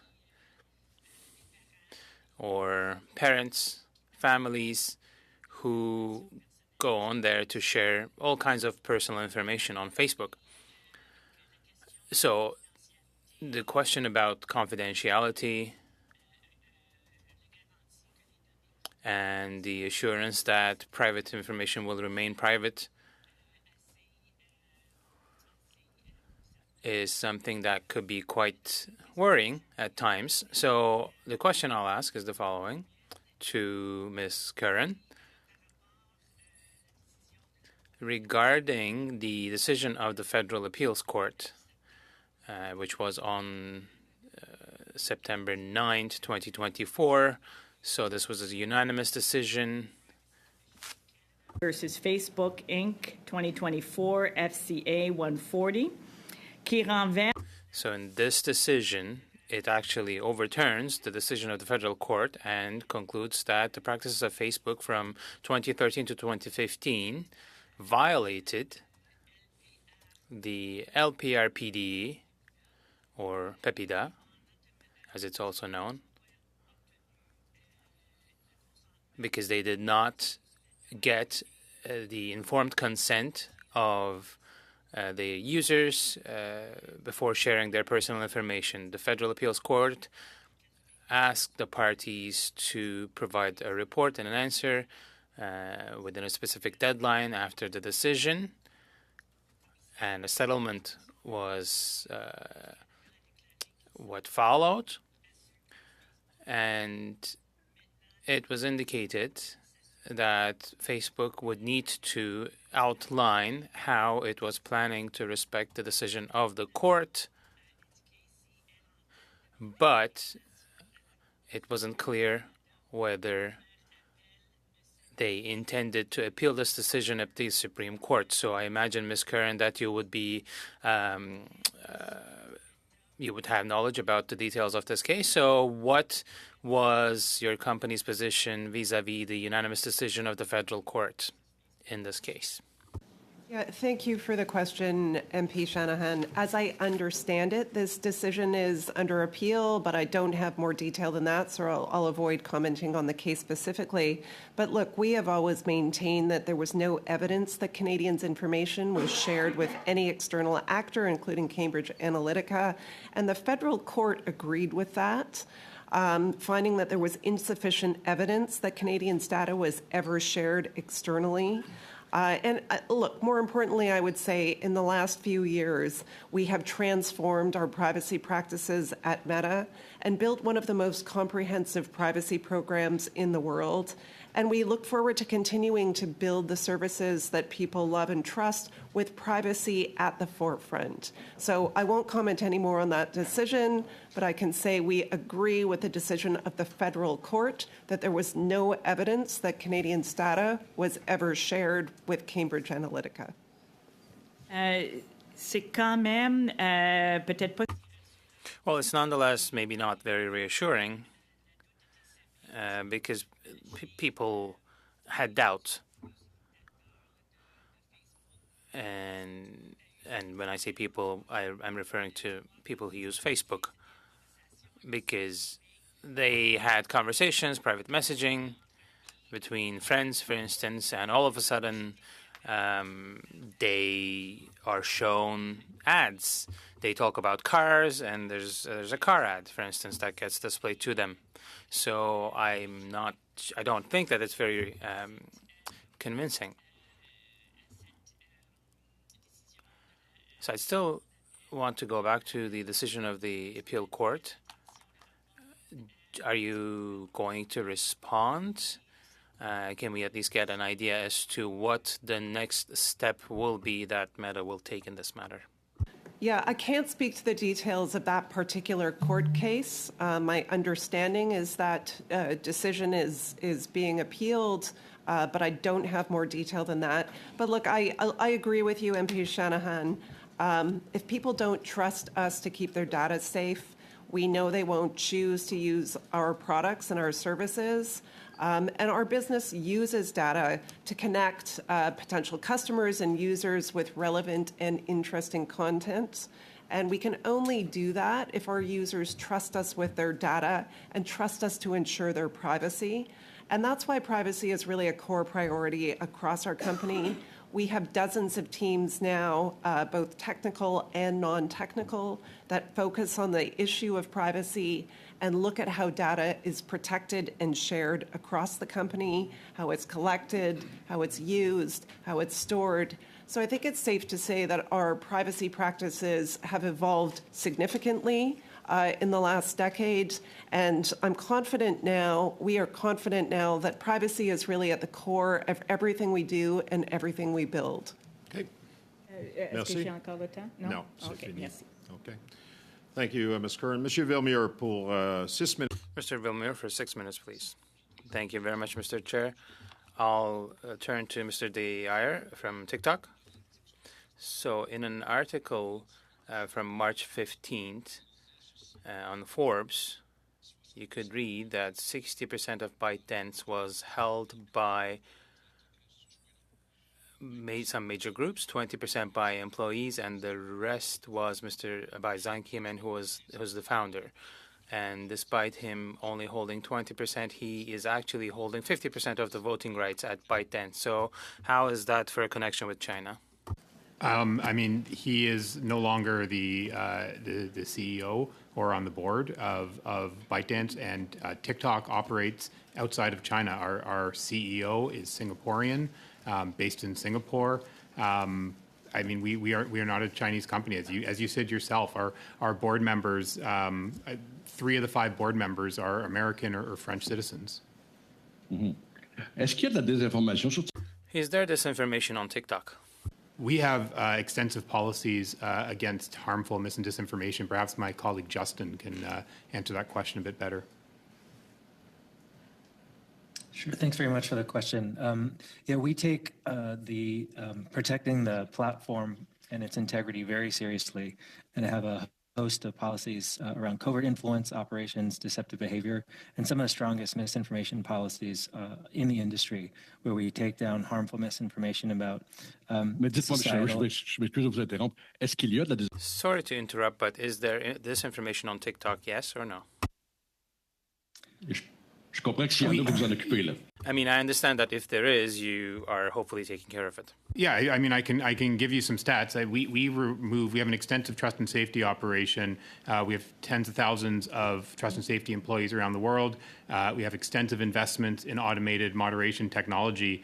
I can give you one stat. I mean, if you look at our transparency report, which is public, it's a quarterly report of content that's taken down for violating our policy on authenticity and integrity. Thank you very much. I do understand that you take action when there's disinformation. Do you identify or do you see that there are some states that are a bit more active when it comes to disinformation? Justin, do you want to take that question? Sure, thanks. Yeah, as I mentioned, we have teams dedicated to focusing on covert influence and foreign influence activities, and certainly identify and take down many different networks, which we share on our transparency report with monthly updates. And in terms of some of the most common activities that I think you were asking about, we've seen, I think, upticks certainly in Russian behavior and networks that we have taken down in the recent past. Other than Russia, are there other states that have been flagged? Yes, I believe we have several other states as well listed on the transparency report as well. Est-ce que la Chine est un de ces États? Is China one of those states? It is, yes. We've identified a few networks that totaling over 1,000 accounts that we've taken down. Merci beaucoup. Thank you very much. So you have independent experts who work to verify these elements. Who are these experts? Briefly, please. Yeah, so we attract a wide range of subject matter experts. They've come from government, from academia, from civil society, working on various different teams that work on developing both the policies as well as working on the detection and investigation side of the House. Merci beaucoup. Je vais me tourner vers Dr. Hundley et je vais vous envoyer une... Thank you very much. I will turn towards Dr. Hundley, and this will be a big question. Can you talk to us about the concept of cognitive war? Yeah, of course, I'm happy to. Thank you for the question. So, I mean, I think that cognitive warfare or influence operation, information operations, whatever you want to call it, it's a practice that is dated back for a long time, way before the advent of social media. It is used by both governments against their own domestic audiences. It's also used against foreign what they consider to be their foreign adversaries. There's a great diversity in the field of the types of actors who might be waging this type of activity, from political parties to governments to also for hire firms, as I mentioned earlier. So that's what I guess I would start with. If there are more specific questions that you would like me to touch on, I'd be happy to answer those. D'accord, je vais prendre au mot. Yes, I will take your offer on that. So it exists, and we all know that it's a thing, but it's been going up, that trend. Are you also witnessing the same thing? Why is it so dangerous, and why is it going up? Yeah, I'm happy to answer that. I mean, I think that our data would probably not necessarily confirm that it is just steadily increasing. I think that there have been fluctuations over years on how much of the networks that of influence operations that we have found on Meta platforms. But in general, I think one thing that we have seen is that there is a greater diversification of the actors that are in this field. Particularly, one of the most concerning trends from our standpoint is the rise of these disinformation for hire firms, which essentially democratize the tactics of foreign influence operations and also make it much more difficult to attribute the activity to the actual benefactors who have purchased these services. Merci beaucoup pour votre réponse. Merci, Monsieur le Président. Thank you very much for the answers. Thank you, Mr. Chair. Thank you, Mr. Villemure. Go ahead, please. Thank you. I do have to go back to Mr. Fernandez. Mr. Fernandez, are you familiar with the Center for Countering Digital Hate? Yes. Mr. Fernandez, just for the record again, what's your role with X? I'm a director. I head our government affairs and public policy in the United States and Canada. So this would be directly in your purview. Are you aware of the report entitled "Social Media's Role in the UK Riots: Policy Responses and Solutions"? No, I'm not. Well, I'll give you some background. On July 29, 2024, there was a mass stabbing at a children's dance class in Southport, United Kingdom. 3 children died. Immediately following news of the attack, false information about the attacker's identity spread on social media alongside calls for action and violence. The next day, hundreds of people gathered outside a Southport mosque and hurled petrol bombs, bricks, and anti-Muslim abuse motivated by false information spread online that the attacker had been named, and I won't even rename it because I don't want to boost it anymore, and was both a Muslim and an asylum seeker. Acts of violence and public disorder, much of it featured anti-Muslim and anti-migrant sentiment, soon spread around the country. Now, posts containing the fake name were promoted by users using platform algorithms and recommended features. The Institute for Strategic Dialogue found that X featured the false name in its trending in the UK promotions, suggesting it to users in the What's Happening sidebar. Far-right figures with millions of followers capitalized on false claims that the attacker was an asylum seeker, spreading the falsehood further into the massive following bases. Now, one platform stood out. It was yours. It was X. And the owner, which we identified already, Mr. Elon Musk, shared false information about the situation to his 195 million followers and made a show of attacking the UK's government response to the outbreak of violence. Rather than ensuring risk and illegal content were mitigated on his platform, Musk recklessly promoted the notion of an impending civil war in the UK. Mr. Fernandez. And yet your company, X, refuses to sign on to a declaration on misinformation, on the practice of disinformation.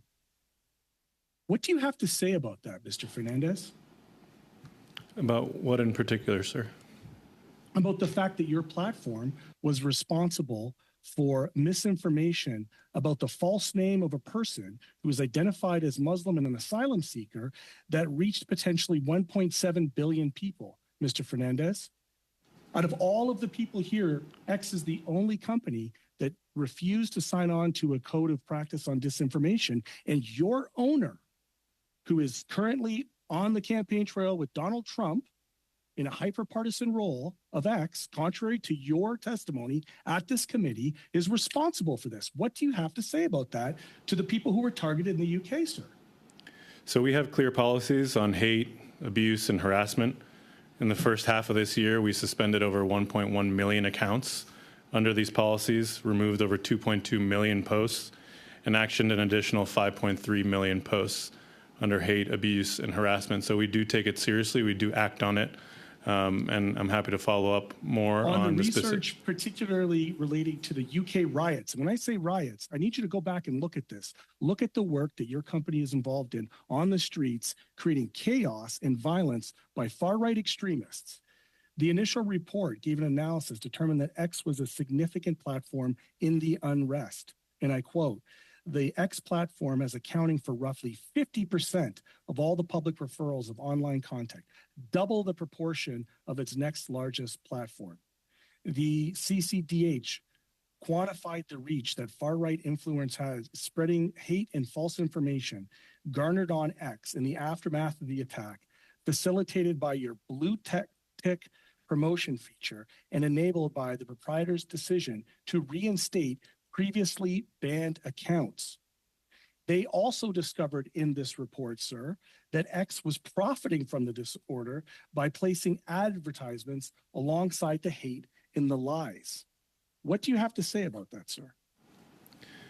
Again, I'm happy to follow up with my UK colleagues, and we'll talk to you more about our response in that scenario. Is it an isolated incident, or do you also make a practice of profiting off of online hate? No, sir. Are you familiar with the Center for Countering Digital Hate's report entitled Hate Pays, How X Accounts Are Exploiting the Israel-Gaza Conflict to Grow and Profit?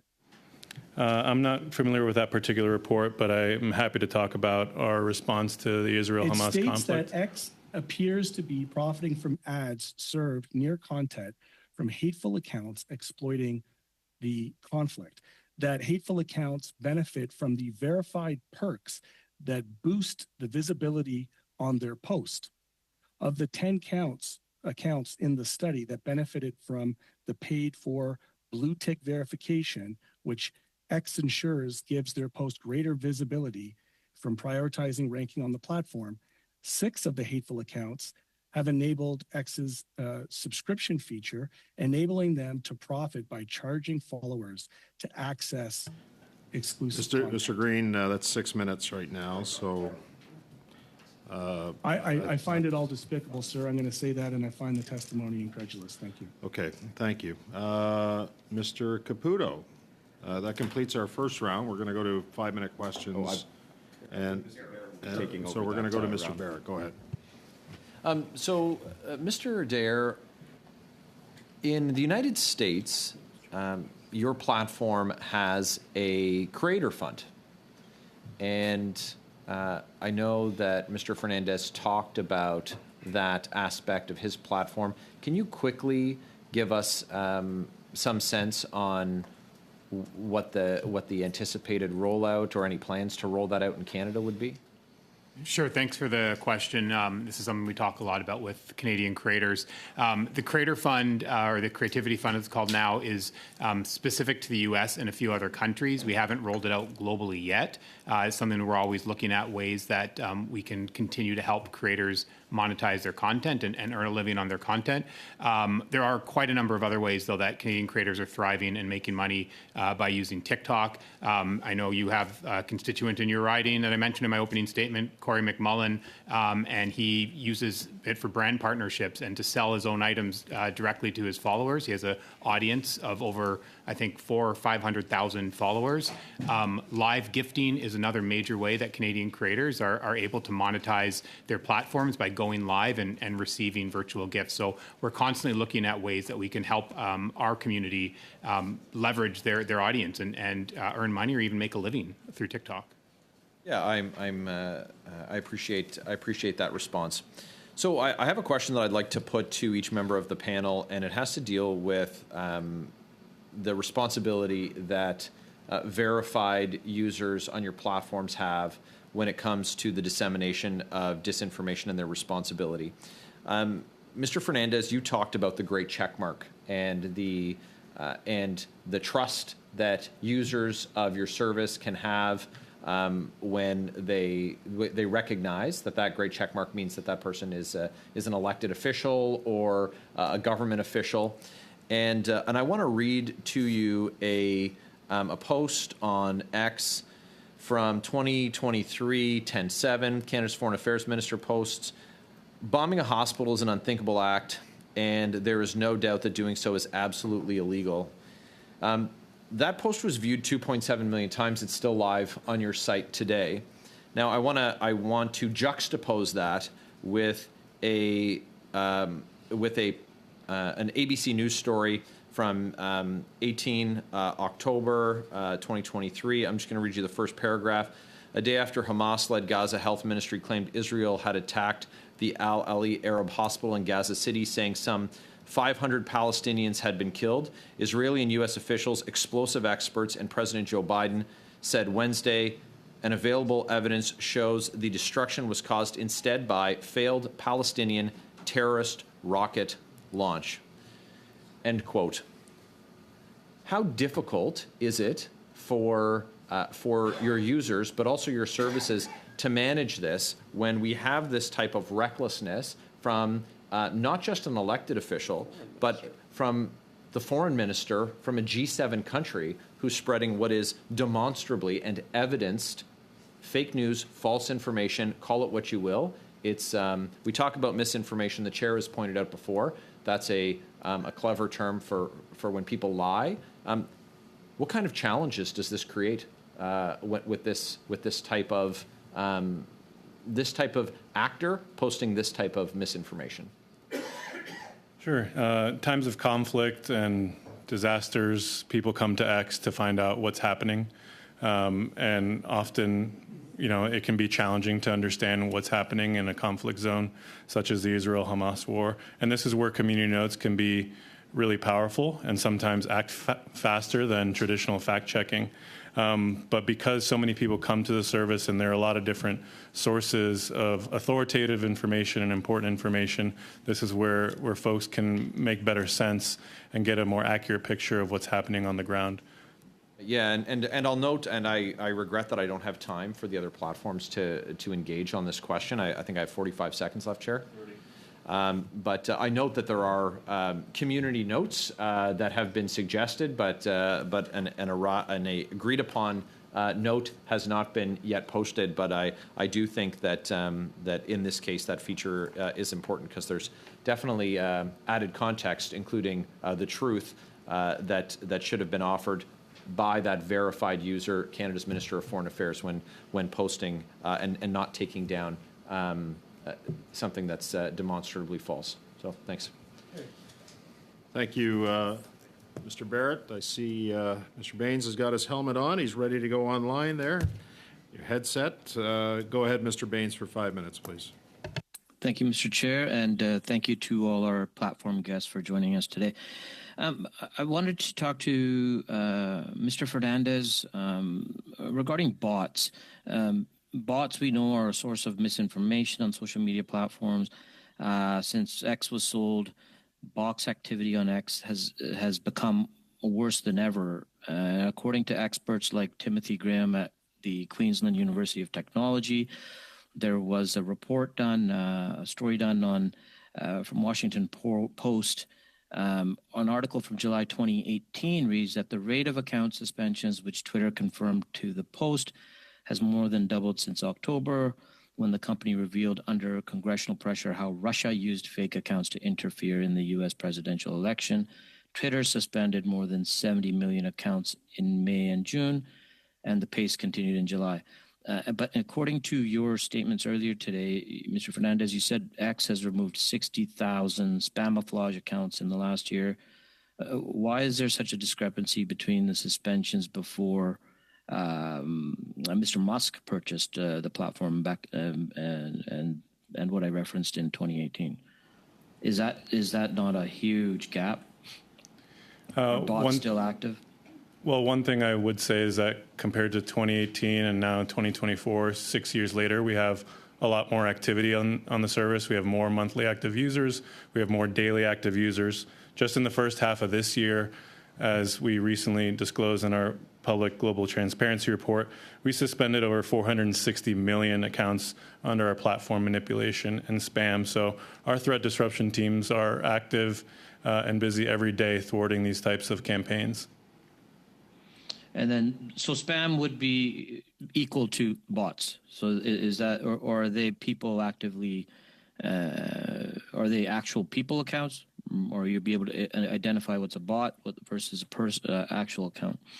It could be a mix. Our teams use different behavioral signals when it comes to the accounts and technical signals to determine the authenticity and to determine whether there's coordinated and authentic behavior.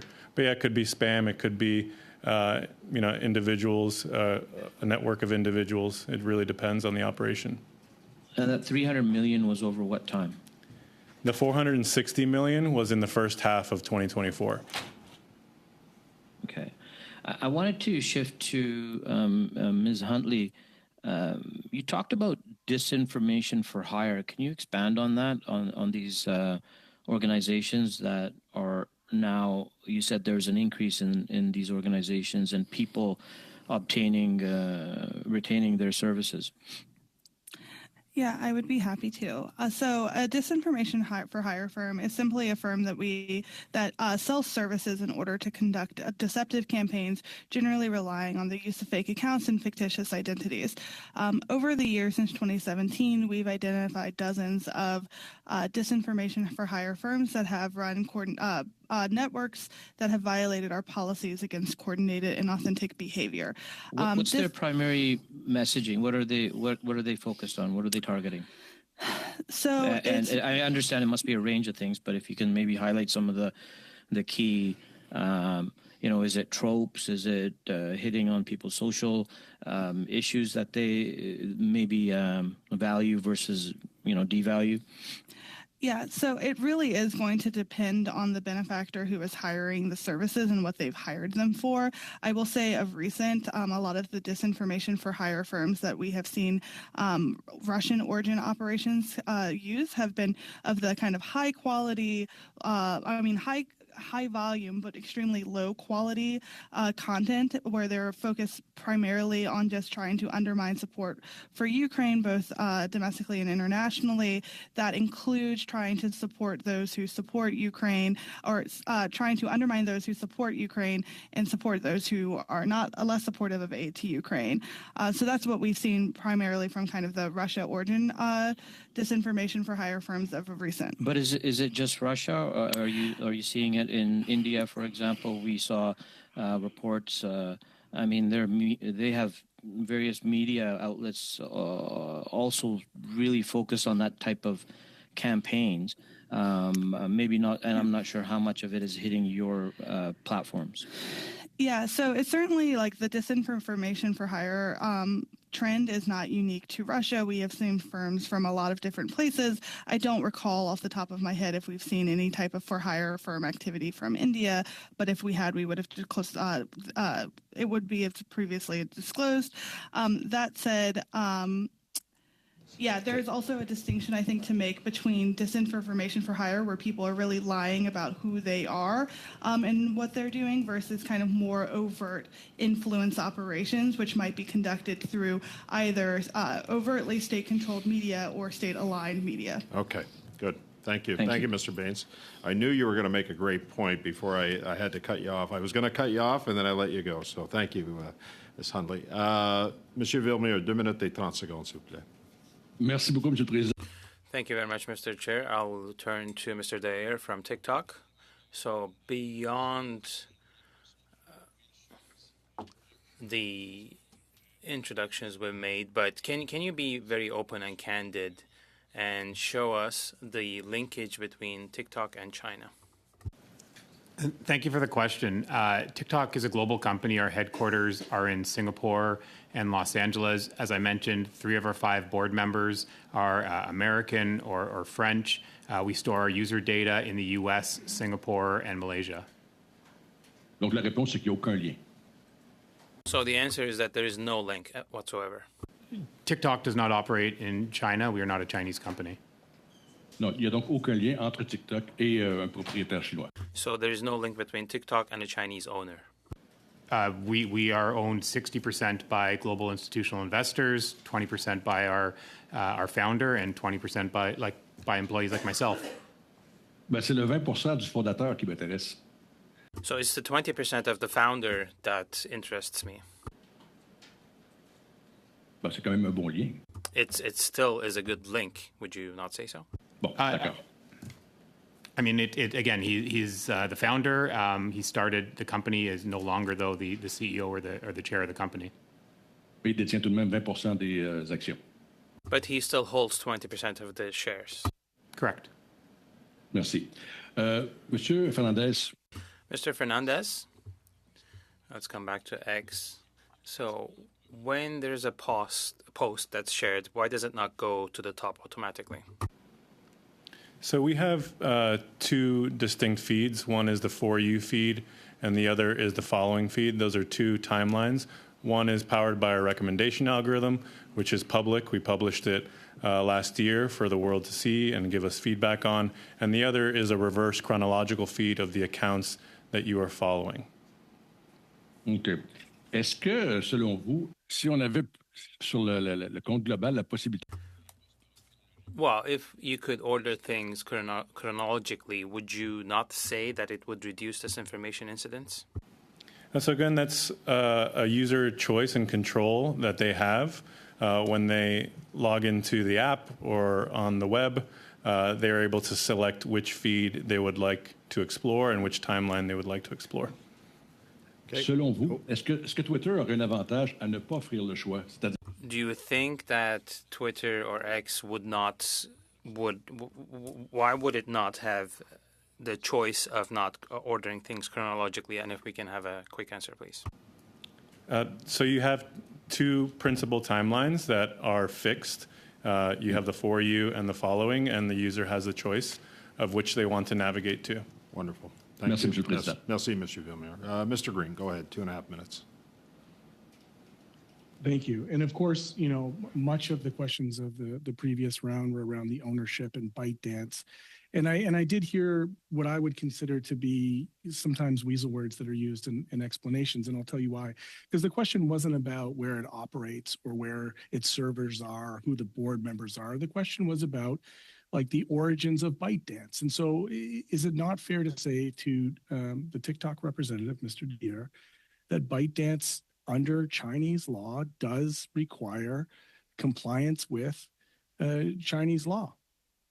Thank you for the question, Mr. Green. ByteDance has entities that operate exclusively outside of China, such as TikTok, and they also operate businesses inside China. The TikTok does not operate in China. We do not store data. Where is ByteDance based? It's a global company. Are you refuting that it's based in Beijing? Is that your testimony here today? There are offices in China for ByteDance. As I said, they have Chinese businesses and entities that they run. But I mean, for TikTok, our headquarters are Singapore and Los Angeles. You know, I've suspended my use of TikTok subsequent to inquiries about foreign interference that I take very serious, waiting for investigations to unfold. I was an avid user of TikTok. I know many people who are. I give credence to what you're saying about people enjoying it. And I would put to you that, in fact, the reason why people spend so much time on TikTok is because of the power of the algorithms, the ability to profile people and continue to provide content to them that will essentially monopolize their time on the platform. There still remains a concern that, regardless of how you're answering it, you don't want to characterize it as ByteDance as a Chinese tech giant. I would. You don't want to say that it's Beijing based. I would suggest that it is.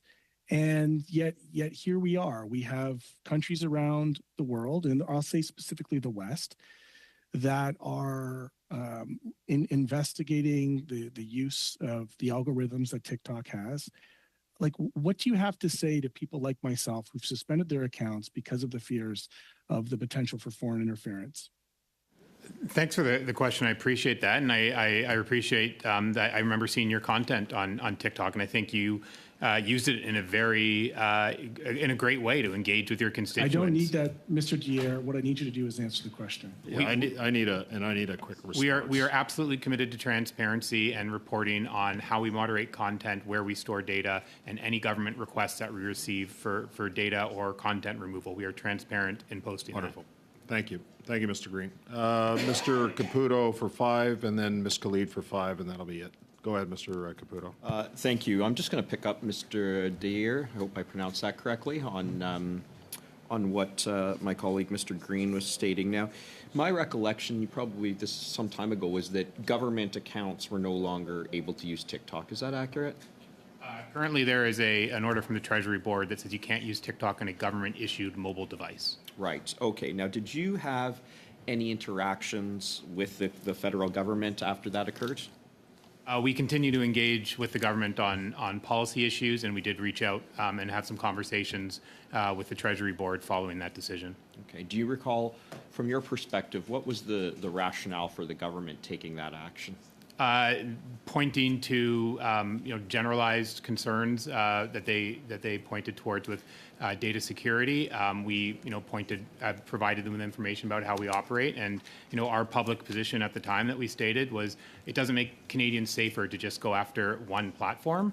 That if the Treasury Board or the government wants to set rules for what types of apps should be on government employees' devices, they should set a bar, and that should apply equally to all apps, not just to one app. Okay. So if I understand you correctly, do you feel as though TikTok has been singled out, as in your data security would be on par with perhaps the organizations that we have here at committee today? Absolutely, yes. Okay. Now, we've talked, this is about misinformation, disinformation, and we've talked a lot about community notes. And perhaps Ms. Hunley or Ms. Curran can help me out. I don't recall this. What is the equivalent of the Facebook community note? So we have the largest global fact-checking network of any of the online platforms, and we work with over 90 different organizations around the world to fact-check content. Okay. And so let's say you fact-check something, and it is false. Then what? So we have a range of treatments we can apply to it. We can apply a screen that says this content is false or partly false, and it will link to an external organization's website explaining what the fact-checking organization has found. We can also downrank or demote that content so that it is less visible to our users. For content that is particularly problematic, we can remove it altogether. So there's a range of different treatments. And who decides what treatments a given post gets? Yeah, our content review teams make the call on how content should be treated. I see. Okay, and I mean, the reason I'm asking this is because Mr. Dyer, in his opening, he talked about the prohibited information. It's a standard of some sort. I just have a kind of cryptic note here that I wrote to myself. Prohibited information that would cause significant harm. Do you recall that, Mr. Dyer? Yep. Yeah. So what's the threshold for significant harm? My colleague Justin could describe that for you, please. Hey, thanks for the question. So we consider a wide variety of harms that we remove, including election misinformation, such as undermining civic integrity, medical misinformation that may lead to significant physical harm or death, or things that may cause public panic or large-scale property damage, as a few examples. Now, during an election, which, we're all parliamentarians here, we all use social media, but I think a lot of us, really don't enjoy the process because there's so much misinformation and frankly, a lot of really mean-spirited comments. But during an election campaign, which often is about 35, 36 days in Canada, we'll just go back to you, Mr. Elric. Is there a heightened awareness on TikTok's behalf with respect to these significant harms, or is it just kind of business as usual because there's just so much content to deal with? Well, in the midst of elections, we take our responsibility to protect the integrity of the platform incredibly seriously and have a task force that are spun up to prepare and enforce all of our policies here. So we certainly do scenario planning and assess various different types of things that may happen and have dedicated teams looking to moderate and enforce content around election misinformation or hate or harassment, and partner as well closely with fact checkers who we leverage to assess the veracity of any of the claims that may come in. Thank you. Okay, thank you, Mr. Caputo. Ms. Khalid, we're going to go to you, but before I do, I just want to circle back to your earlier intervention about asking for documents, and I've looked back into the book, and it's clear committees, and we've had several requests throughout the course of this meeting. I know Mr. Housefather has made a request. There's been others that the clerk has noted, and we'll follow up with who that request has been asked of. But it does say that, we usually contain or obtain papers simply by requesting them from their authors or owners. If the request is denied after the ask has been made, however, that the Standing Committee believes that there are specific papers that are essential to its work, it can use the power to order the production of papers by passing a motion to that effect. So typically the method is to ask, and then if we're not satisfied after that, then we can move a motion. So I just want to make that very clear before you start. To clarify, yeah. I wasn't making a motion. I was just generally asking for those documents. So I hope that is taken as a serious request. Okay. And we will certainly follow up with Mr. Fernandez on that. The clerk has noted the request, and she will check the blues to make sure that the request is accurate. Ms. Khalid, for 5 minutes. Go ahead, please. Thank you very much, Chair. I'll direct my next couple of questions to Meta, if that's okay. Ms. Curran, there was, on December 20th, 2023, a Human Rights Watch report. It was entitled Meta, Systemic Censorship of Palestinian Content. Now, hundreds of Palestinians users have reported being shadow banned or having their accounts suspended without any explanation. Does Meta acknowledge this as a form of censorship that deprives people in support of Palestinians' plight for their fundamental right to express their opinions online? Thank you for that question. I'm not familiar with the report. I'm sorry about that. But look, last year we implemented a number of additional policy measures to address a spike in harmful content on our platforms, and those are still in place today. So we've taken extensive steps over the past 12 months to keep people safe. I understand that, and I would appreciate if you could perhaps share those documents to us in written format, but I would like to reclaim my time if that's okay. Sure. I would like to have a little bit of understanding as to how repressing of content happens on Meta, on Facebook and Instagram.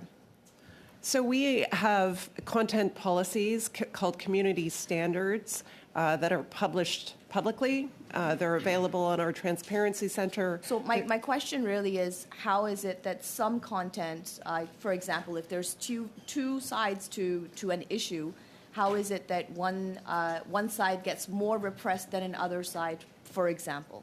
So our content policies are enforced fairly across partisan divides, across political divides. And how do you ensure that that there is fairness in the marketplace of ideas that you provide to people not just in Canada but across the world? Yeah, that's a really good question. So our content review teams are always looking at content decisions, making sure our policies are fair and are enforced fairly. We also recently set up something called the Oversight Board, which is a really interesting model that examines the decisions we make around content. So if we make decisions to remove content or leave content up that our users disagree with, they can appeal those decisions to the Independent Oversight Board, and that Oversight Board will take a second look at our decisions. And where does that Oversight Board operate from? I'd have to get back to you on that. It's an independent board. It's independent of Meta. So yeah, I'll get back to you with if you can, please. I'd appreciate that. So in your comments to a colleague who had asked the question with respect to employees of Meta, you had, I think, mentioned there were 60,000 global. How many are physically working from within Canada? The answer to that, we have 40,000 people working in safety and security, and I will get back to you on how many of those people are located in Canada. Thank you. So you recently cut 21,000 jobs, including in trust and safety and customer service, over multiple rounds of layoffs. Your company dissolved a fact-checking tool that would have let news services like the Associated Press and Reuters, as well as credible experts, add comments at the top of questionable articles as a way to verify their trustworthiness. Reuters is still listed as a fact-checking partner, but an AP spokesperson said that the news agency's fact-checking agreement with Meta ended back in January. So how do you justify these cuts, especially when the year of 2024 is dubbed the election year and people do rely on you to get a lot of the information that they seek? So we have the largest global fact-checking network of any of the online platforms. I don't know about Reuters specifically, but in Canada we use Agence France-Presse, and we're looking at bringing on another organization for the election specifically. And so we work with a range of organizations, over 90 now, to do independent fact-checking. Thank you. And if there is any additional data that you can provide that would confirm what you've said today, I'd really appreciate that. Mr. Fernandez, I'll just go back to you really quickly on the blue check marks and apparently the ability now on X to be able to buy legitimacy for a number of dollars to amplify your voice regardless of how accurate or, and how that voice is or is not truthful. It is misinformation, disinformation, hate speech, etc. But you can purchase the blue check mark that then amplifies your voice. Has there been any study that has been done within X as to how that blue check mark and the accounts associated with that has any correlation with misinformation, disinformation campaigns, fact-checking expeditions on your platform? I'm going to need a quick response, quicker than... And I'm happy to take anything in writing, Chair, as you know. Okay. Yeah, I'm happy to follow up. Mr. Fernandez. Yeah, I'm happy to follow up on the distinction between the different check marks and what our premium and premium plus subscriptions entail. Okay, perfect. Thank you, Ms. Khalid. I want to thank all our witnesses. I'm not going to name you all. There's just too many of you. But I really appreciate the fact that you've made yourself available to the committee for this important study. The clerk has noted some of the requests that have come in, and she from committee members as far as providing more information, and so she will review the blues and then she'll get back to you. I expect over the course of the next coming weeks that we are going to be providing our analysts with some drafting instructions. So once the clerk follows up with you, if you can get those answers back to the committee through the clerk as quick as possible, I would appreciate that as chair. And we'll actually probably give you a deadline if that's okay. So thank you to everybody who's been here on Zoom, everybody who's been here in person, our technicians, clerks, analysts. That's it. Have a great weekend, everybody. Meeting's adjourned. Thank you.